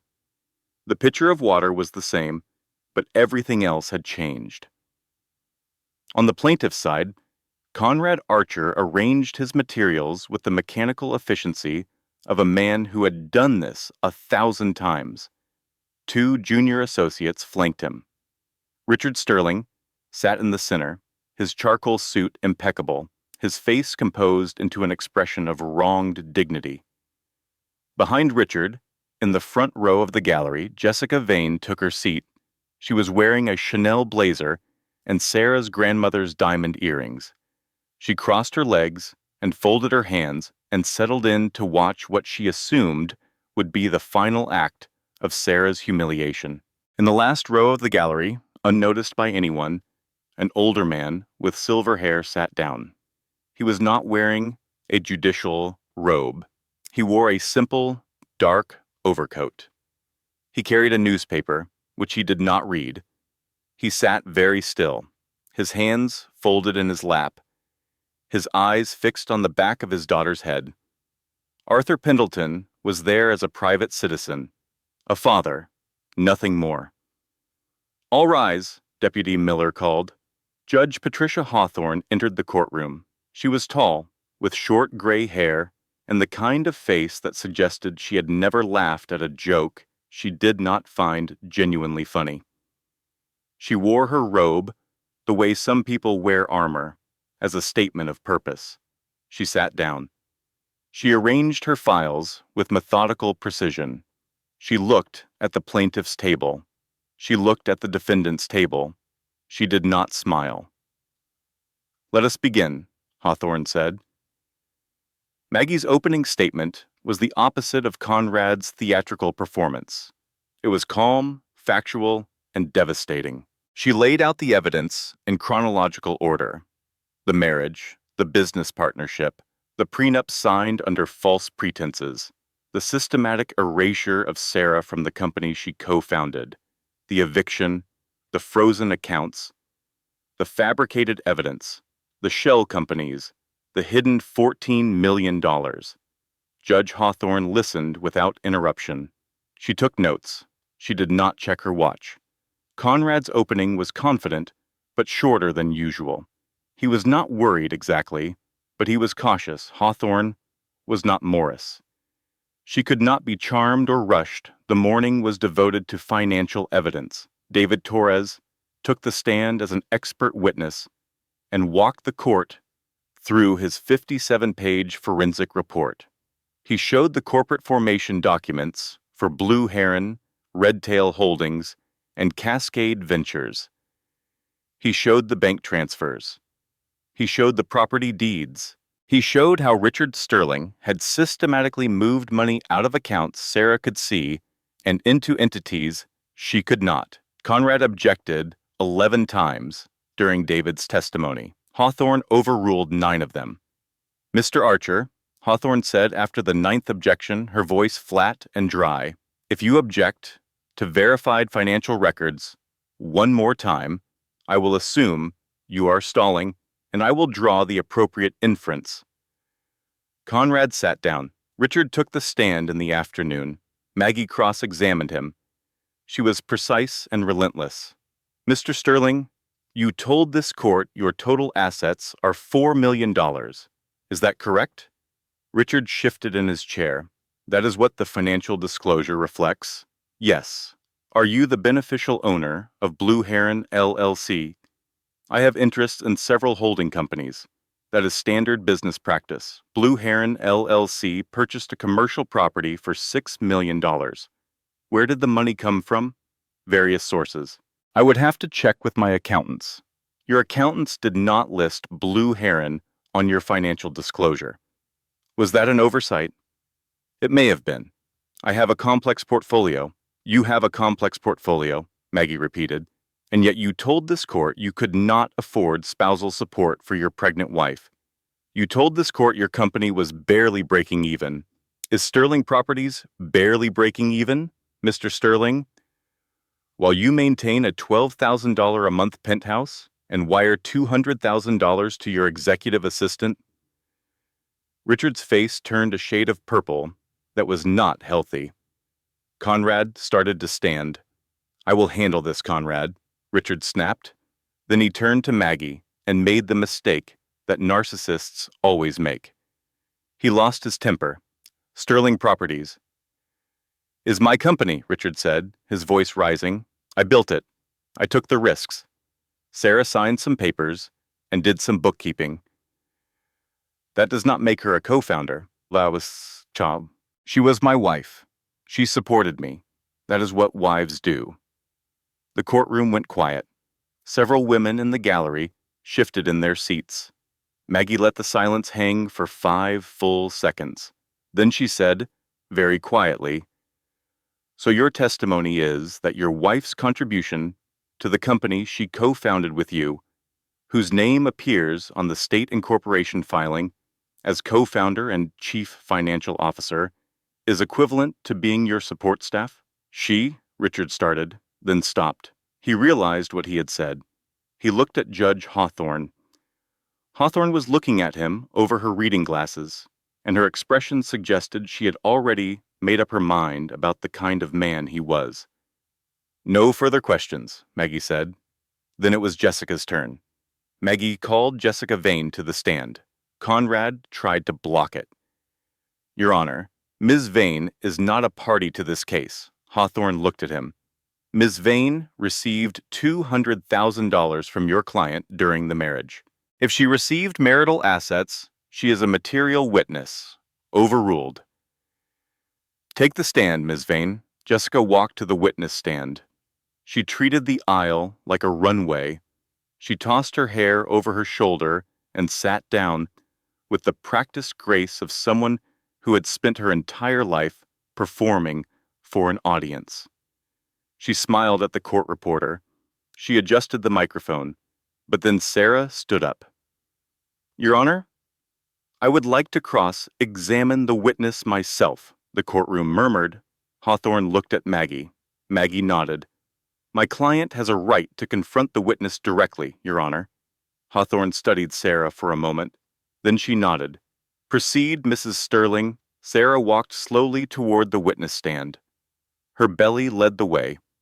She was 8 months pregnant and exhausted, and her knee still ached from the fall in the hallway weeks ago. She did not look powerful. She did not look like a lawyer. She looked like exactly what she was. A woman who had been pushed to the edge and had decided to push back. Jessica watched her approach. The thin smile was still in place, but something flickered behind Jessica's eyes. A flicker of uncertainty. Because Sarah did not look afraid anymore, and that was new. Jessica, Sarah said, her voice steady, you testified at the preliminary hearing that the $200,000 you received from Richard was a loan for your mother's surgery. Is that correct? Yes. Jessica's voice was soft and breathy. My mother is very sick. It is hard for me to talk about.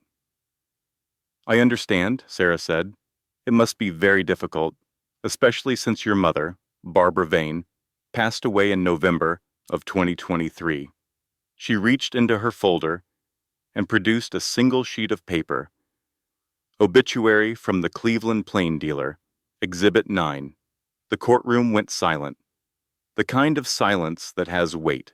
Jessica's face drained of color. I meant my stepmother, Jessica stammered. I call her Mom. We are very close. What is her name? Sarah asked. Linda. Linda Jones. Sarah nodded. There is no Linda Jones in any of Richard's financial records, your personal records, your tax filings, or your family records. We checked. Would you like to try again? Jessica's lip trembled. Her eyes darted to Richard. Richard was staring at the table. Let us move on, Sarah said. Let us talk about something we can all see. Those earrings you are wearing, antique cut, 1.5 carats each. They are beautiful. Where did you get them? Jessica instinctively reached up and touched the diamonds. Richard gave them to me. For my birthday. Sarah turned to face the judge directly. She looked Judge Hawthorne in the eye. Your Honor, those earrings belonged to my grandmother, Eleanor Bennett. They were left to me in her will. Exhibit 14 contains the will, the appraisal certificate, and insurance photographs from 1997. Those earrings were in a safe in our marital home, a safe my husband emptied before he evicted me. In the back row of the gallery, Arthur Pendleton stopped breathing. He had bought those earrings with his first paycheck as a lawyer 40 years ago. He had given them to his mother, who wore them to church every Sunday for 30 years. When his mother died, she left them to Sarah in her will. They were not just jewelry. They were the legacy of a family that Jessica Vane knew nothing about, and Richard Sterling had never cared to learn about. Arthur looked at Jessica Vane wearing his mother's earrings, and his hands gripped the bench in front of him until his knuckles turned white. But he did not move. He did not speak. He was not a judge in this room. He was just a father, watching. Hawthorne examined Exhibit 14. She compared the photographs to the earrings Jessica was wearing. Her expression hardened. Ms. Vane, Hawthorne said, you are wearing property that the plaintiff claims was stolen from the marital estate. I am ordering you to surrender those earrings to the court clerk immediately as potential evidence in this proceeding. No, Jessica blurted. They are mine, Richard said. What exactly did Richard say? Sarah asked. Her voice cut through the courtroom like a blade made of ice, and Jessica broke. It did not happen slowly.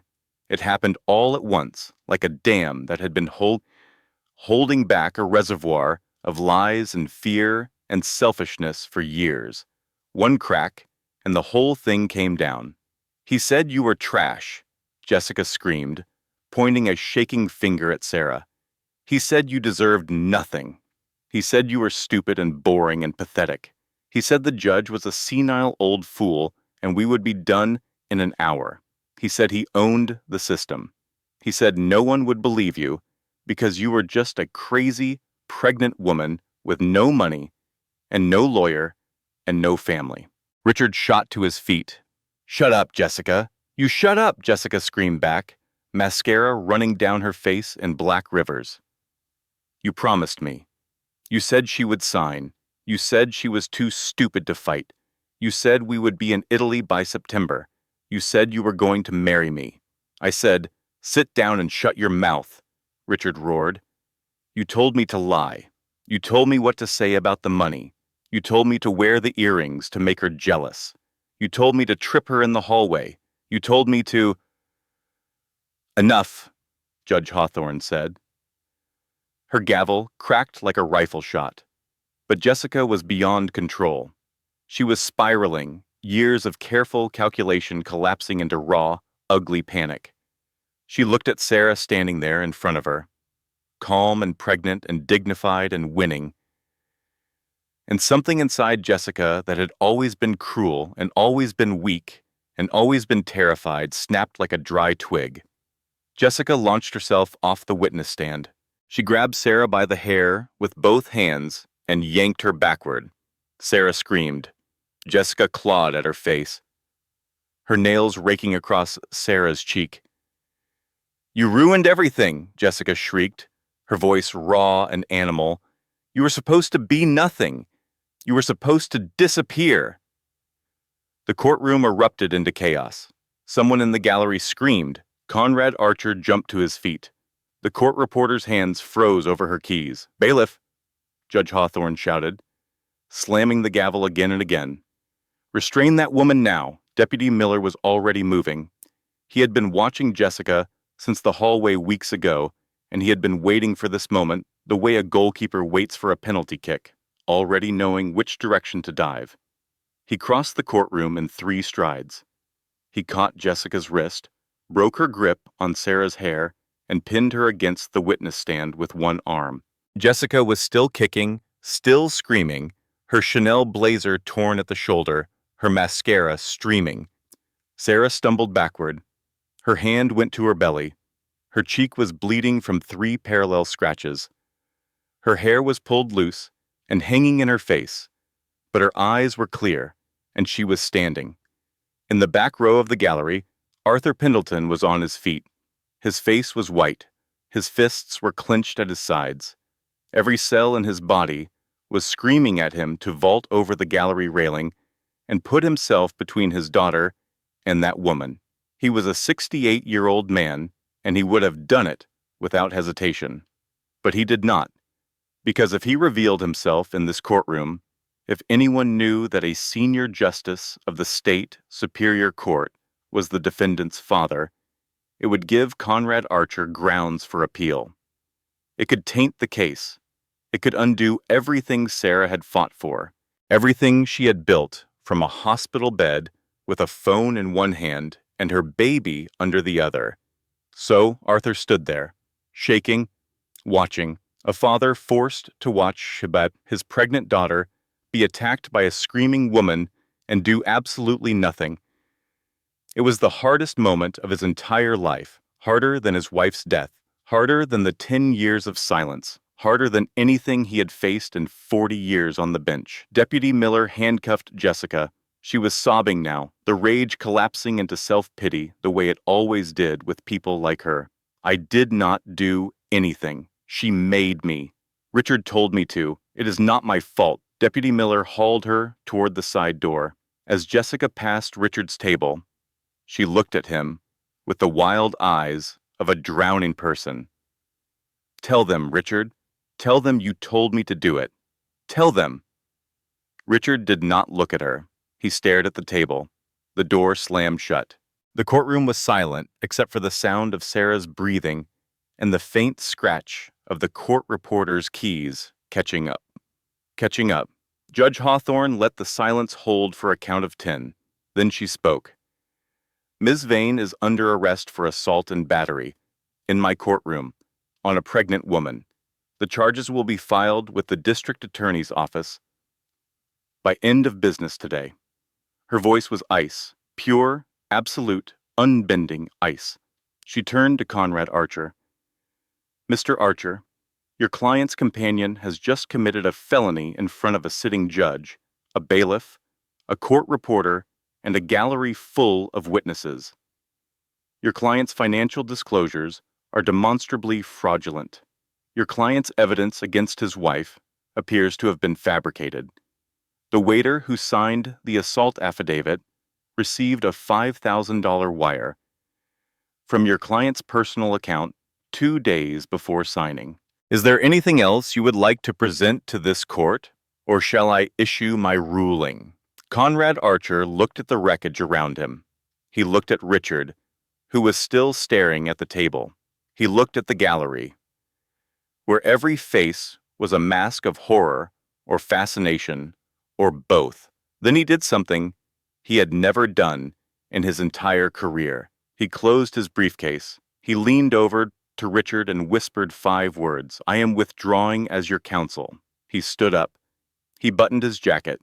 He nodded to the judge, the bare minimum of professional courtesy, and he walked out of the courtroom without looking back. The door closed behind him.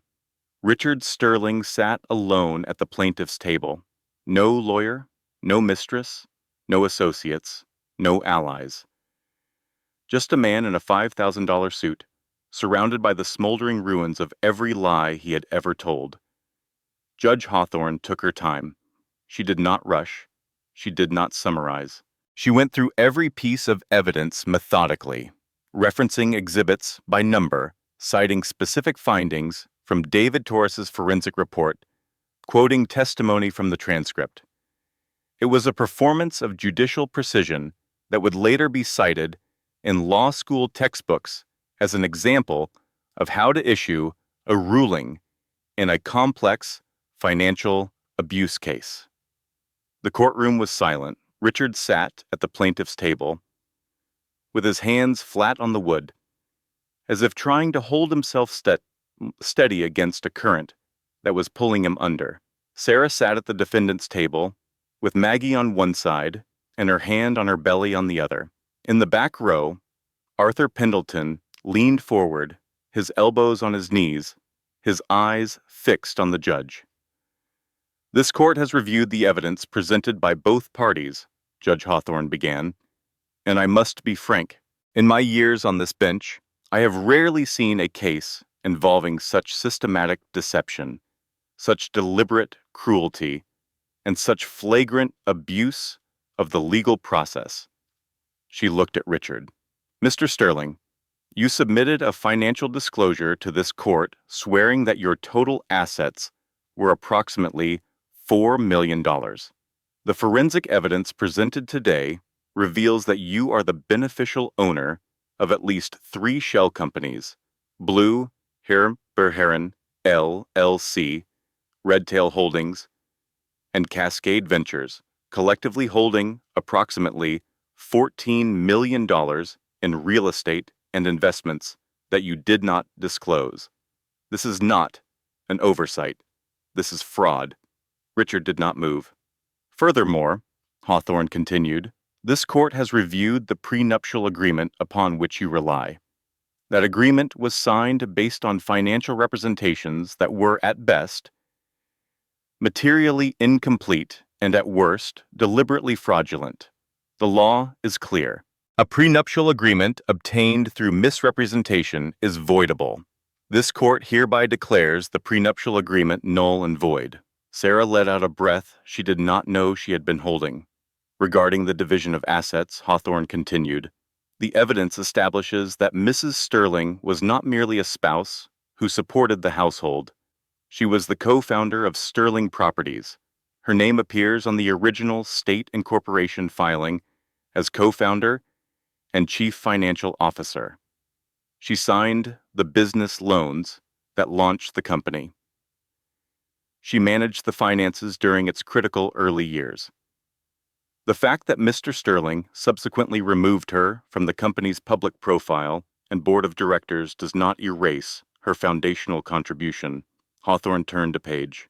"Given the totality of the circumstances, including the severity of the financial fraud, the systematic concealment of marital assets, the fabrication of evidence against the defendant, the abuse of the legal process to deprive the defendant of counsel, and the physical and emotional abuse documented by medical records and witness testimony.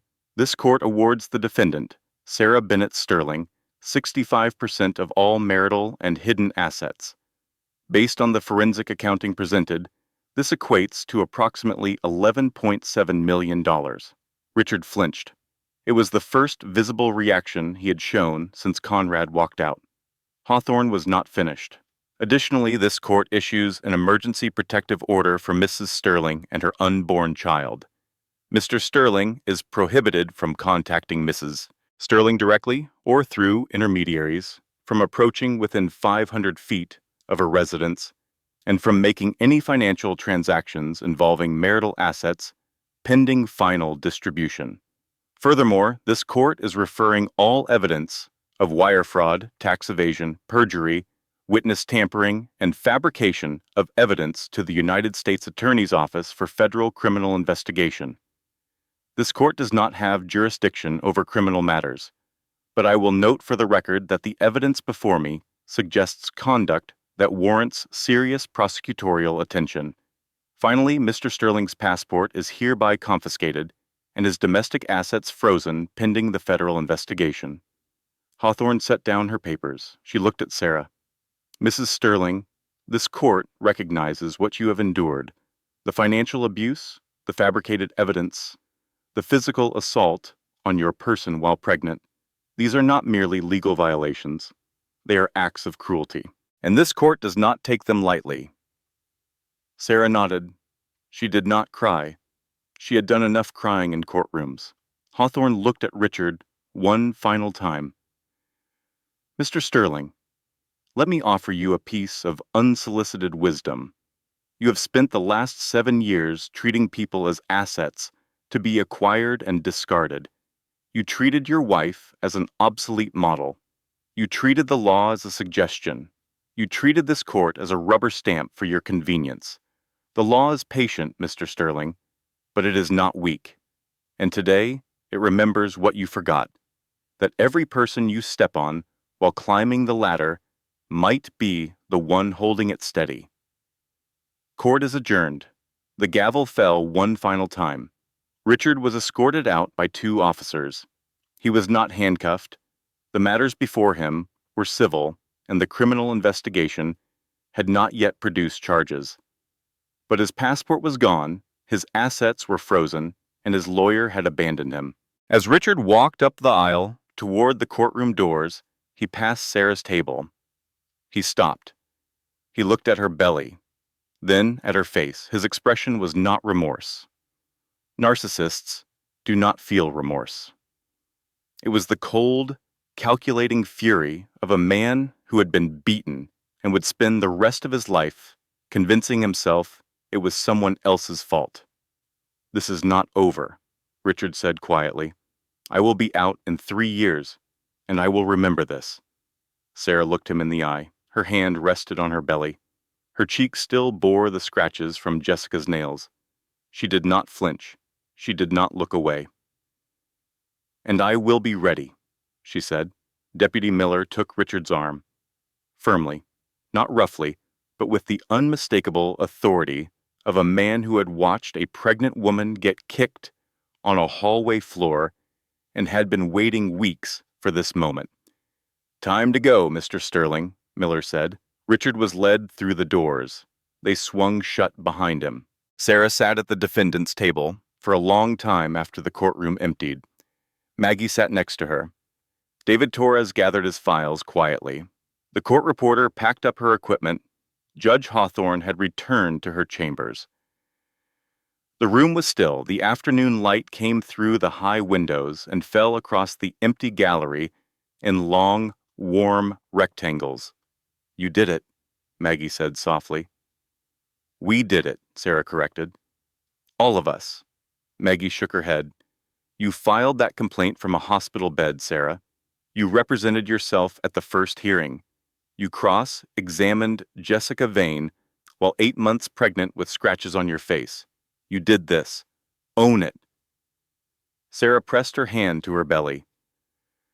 The baby was calm now, settled, as if she knew the fighting was over. They gathered their things and walked out of the courtroom into the long stone hallway. The hallway was mostly empty. Afternoon session had not yet begun, and the morning crowd had dispersed. The stone floor gleamed under fluorescent lights. Rain streaked the tall windows at the far end. Sarah stopped. She saw him. At the end of the hallway, standing by the tall windows where the Seattle rain painted streaks of gray light across the stone, was an older man with silver hair. He was not wearing a robe. He wore a simple, dark overcoat. He looked like any other visitor to the courthouse. An older gentleman waiting for someone, an uncle, a neighbor, a nobody. But Sarah knew him the way you know the sound of your own heartbeat. She turned to Maggie. "Give me a minute."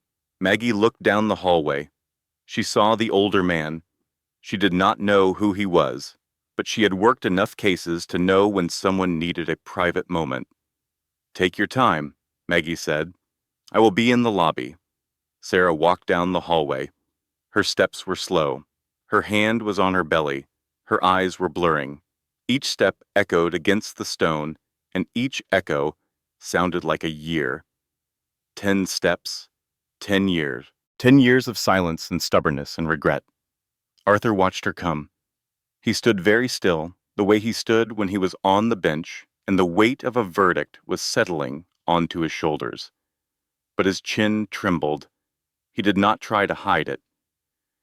Sarah reached him. They stood face to face, father and daughter. The space between them was not just physical. It was a decade wide, filled with words that should have been said and words that should not have been said, and a silence so long it had become its own kind of language. "Daddy," Sarah whispered. Arthur pulled her into his arms. He held her tight, but carefully, his arms encircling her shoulders, mindful of the belly between them that held his grandchild. He held her the way he had held her when she was 6 and fell off her bicycle and skinned both knees and cried like the world was ending. The way he held her when she was 12 and a girl at school said something cruel. The way he held her when she was 17 and she told him she wanted to be a lawyer just like him, and his heart had been so full he thought it might actually burst. "I am so proud of you," Arthur said. His voice was thick, with 10 years of unshed tears. "You did not need me, Sarah. You did this yourself." "I needed you," Sarah said into his shoulder. "I just did not know it for 10 years. They stood there in the hallway, holding each other, as courthouse staff and attorneys walked past. Nobody looked twice. It was just an old man hugging a pregnant woman by a rain-streaked window. Nothing remarkable, nothing newsworthy, just a father and a daughter finding their way back. But one person noticed. Richard Sterling was being escorted through the corridor toward the processing area. His hands were not cuffed, not yet, but an officer walked on either side of him. As they rounded the corner near the tall windows, Richard glanced to his left. He saw Sarah in the arms of an older man. Silver hair, dark overcoat. He almost looked away. He had no interest in Sarah's personal life. She was already fading from his mind, replaced by the more immediate concerns of frozen assets and federal investigations. But something stopped him. The silver hair, the posture, the way the man held his shoulders, even in a simple coat, with the unconscious authority of someone accustomed to commanding a room. Richard had seen that man before. He had seen him earlier today, in the back row of the gallery, reading a newspaper, watching the proceedings with unusual intensity. And before that, Richard's mind flicked through images like a Rolodex.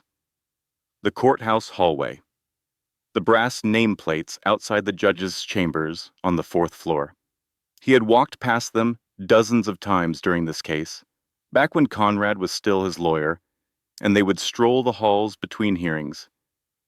Conrad pointing out which judges were friendly and which were hostile. One nameplate, fourth floor. Third door on the right, Justice Arthur Pendleton. The iron gavel.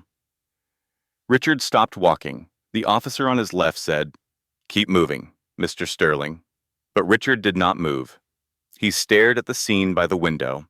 He watched Sarah pull back from the embrace. He watched the older man take Sarah's face in both hands the way a father holds a child he loves more than his own life. He watched the resemblance emerge, like a photograph developing in chemical solution, the jawline, the set of the eyes, the way they both tilted their heads slightly to the left when listening.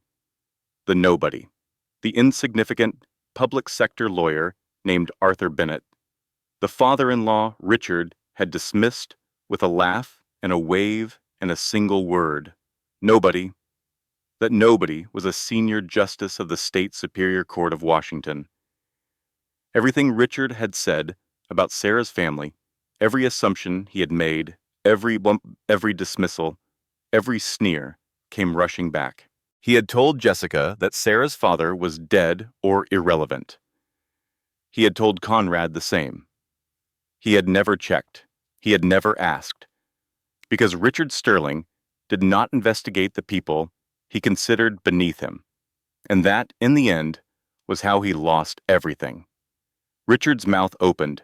He wanted to scream. He wanted to march over to that window and shout that this was corruption, that the judge's father, that the whole case was rigged. But even in his rage, even in his narcissistic certainty that the world had conspired against him, a small, rational voice in the back of his mind told him the truth. Arthur Pendleton had not presided over the case, had not ruled on it, had not interfered. The judge who had just taken everything from Richard was Patricia Hawthorne, who had no connection to the Pendleton family whatsoever. Arthur had been in the gallery as a spectator, nothing more. There was no misconduct, no conflict, no grounds for appeal. The system had worked. The right judge had heard the evidence. The evidence was overwhelming. And Richard Sterling had been beaten not by conspiracy, but by the truth. Richard did not say a word. For the first time in his life, he had nothing to say. The knowledge settled into him like slow poison, and it would stay there, rotting, for every night of every year he spent in a federal prison cell. The officers guided him around the corner. He did not look back. Arthur and Sarah never saw him staring. They were not thinking about Richard Sterling anymore. They had more important things to discuss. Like the name of the baby. Arthur looked down at Sarah's belly. "When is she due?" "November." "She? You know?" Sarah smiled. "She is a girl, Dad. I want to name her Eleanor, after Grandma." Arthur's face changed. The iron gavel crumbled. The legendary jurist who had reduced attorneys to tears with a single question pressed his lips together and blinked rapidly and failed entirely to stop the tears from running down his weathered face. "Eleanor," he repeated, "that is perfect." They stood by the window for a long time. Jim, watching the rain. Then Arthur took Sarah's arm, and they walked out of the courthouse together into the gray Seattle afternoon, into the rest of their lives. The aftermath unfolded over the following year like dominoes falling in slow, satisfying succession. Richard Sterling pleaded guilty to 4 counts of wire fraud and 2 counts of tax evasion. His lawyers, the new ones he hired after Conrad walked out, advised him to take the deal. The alternative was a trial that would have lasted weeks and resulted in a sentence twice as long. Richard received 7 years in federal prison. He filed 2 appeals. Both were denied. He requested a meeting with Sarah through his prison counselor. Sarah declined. The man who once owned half of downtown Seattle now earned 40 cents an hour working in the prison commissary. He sat in the visiting room every Sunday, waiting for someone who never came. Conrad Archer was disbarred by the State Bar Association for suborning perjury, fabricating evidence, and filing motions in bad faith. His law firm collapsed within 3 months. His wife, who had spent 20 years watching Conrad destroy other people's marriages, filed for divorce using the same aggressive legal strategies her husband had perfected. She hired a woman from the Legal Aid Society who had studied Conrad's playbook and used every one of his tactics against him. Last anyone heard, Conrad was selling his house in Bellevue to cover legal fees. Judge Franklin Morris was removed from the bench following the Judicial Conduct Commission's investigation. The review uncovered not just his relationship with Conrad Archer, but a systematic pattern of favorable rulings for attorneys in his social circle, spanning more than a decade. 3 other cases were reopened. Morris retired quietly to Arizona. No one threw him a farewell party. Jessica Vane pleaded no contest to assault on a pregnant woman and conspiracy to conceal marital assets. She received 2 years of probation and 200 hours of community service. She moved back to her hometown outside Cleveland, Ohio. She works at a department store. She tells her coworkers she used to be an executive in Seattle. She does not mention the earrings. Deputy Miller left the courthouse 6 months after the trial. Sarah hired him as head of security for her foundation. He still does not talk much, but every woman who walks through those doors knows that the big quiet man at the front desk is watching out for them. Maggie Lawson was promoted to senior counsel at the Legal Aid Society. She won 3 more high-asset financial abuse cases in the following year, each one building on the precedents established in Sterling versus Sterling. She and Sarah have lunch every Thursday. David Torres published a paper on forensic methods for tracing hidden assets in domestic abuse cases. The paper was adopted as training material by 3 state bar associations and the National Network to End Domestic Violence. He received a commendation from the Department of Justice. Dr. Helen Ramos delivered baby Eleanor Pendleton Sterling on a clear November morning, 7 pounds, 4 ounces, healthy, screaming her lungs out, perfect. Sarah did not keep Sterling properties.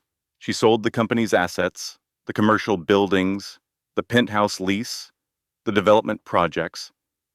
After taxes, legal fees, and the settlement, she cleared approximately $9 million. She used the money to start the Bennett Initiative, named after the family name she had carried since childhood.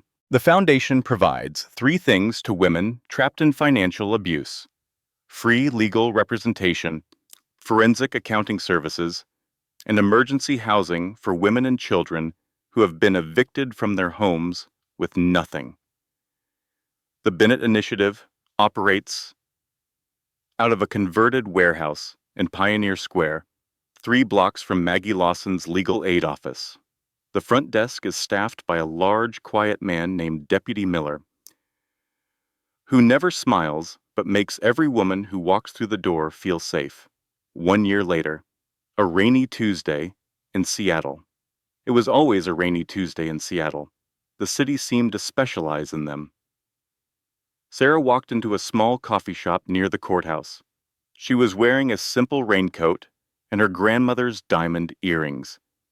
The earrings had been returned to her by the court clerk 4 months after the trial, sealed in an evidence bag, and Sarah had put them on and not taken them off since. They felt like armor. They felt like history. They felt like Eleanor. Baby Eleanor was in a stroller, sleeping with her fist curled around a stuffed rabbit that Maggie had given her. She was 1 year old now, with dark hair and her grandmother's cheekbones and her grandfather's stubborn jawline. At a corner table, an older man with silver hair sat reading a newspaper. A cup of black coffee sat untouched in front of him. He had arrived 20 minutes early, as he always did, because Arthur Pendleton was constitutionally incapable of being late for anything. Your Honor, Sarah smiled. Sitting down across from him, Arthur looked up. His eyes went to the baby first. They always went to the baby first.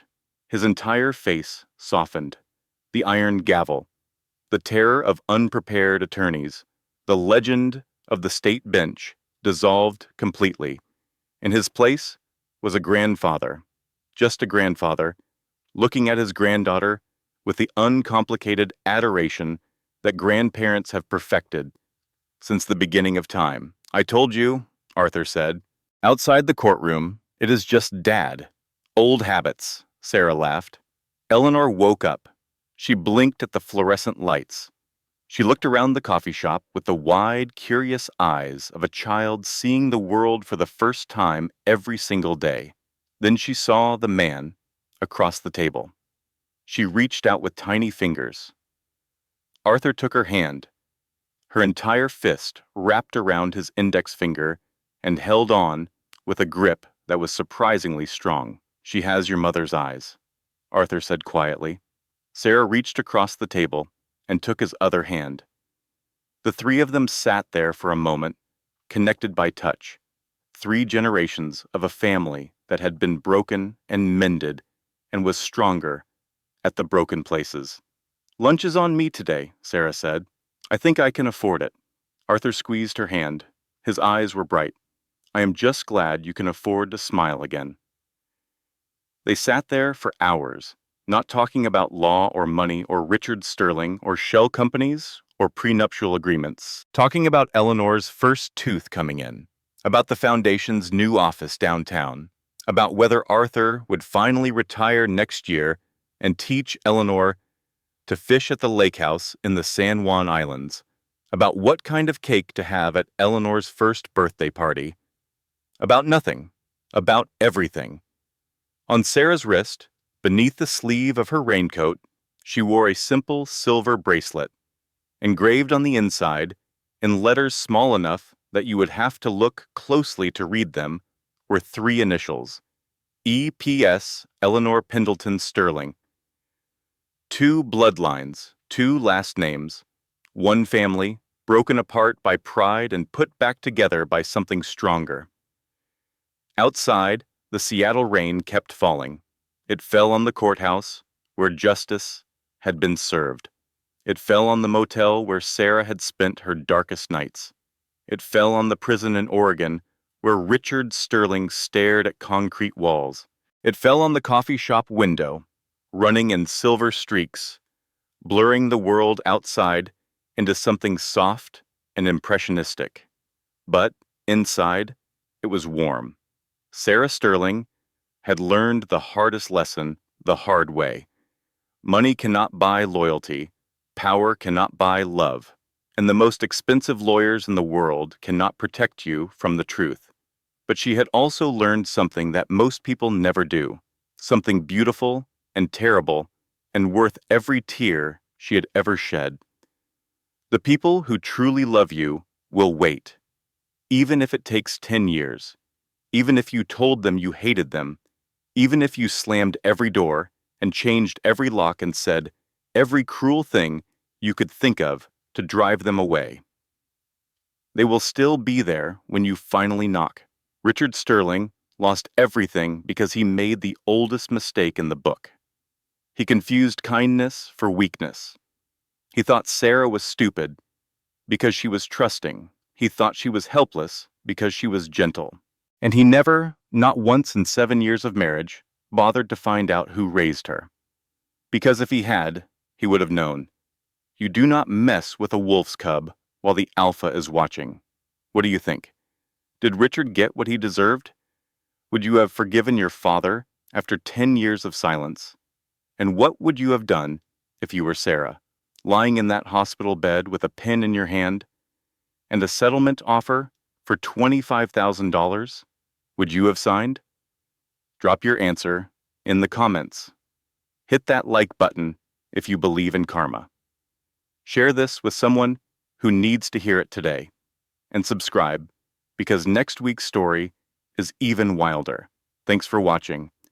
I will see you in the next one. This content was carefully researched, developed, and manually edited by our team to deliver meaningful stories with valuable life lessons. Every narrative is crafted to entertain, inspire, and empower our audience. We believe that great stories can change lives, and we are committed to bringing you content that matters. Thank you for being part of our community.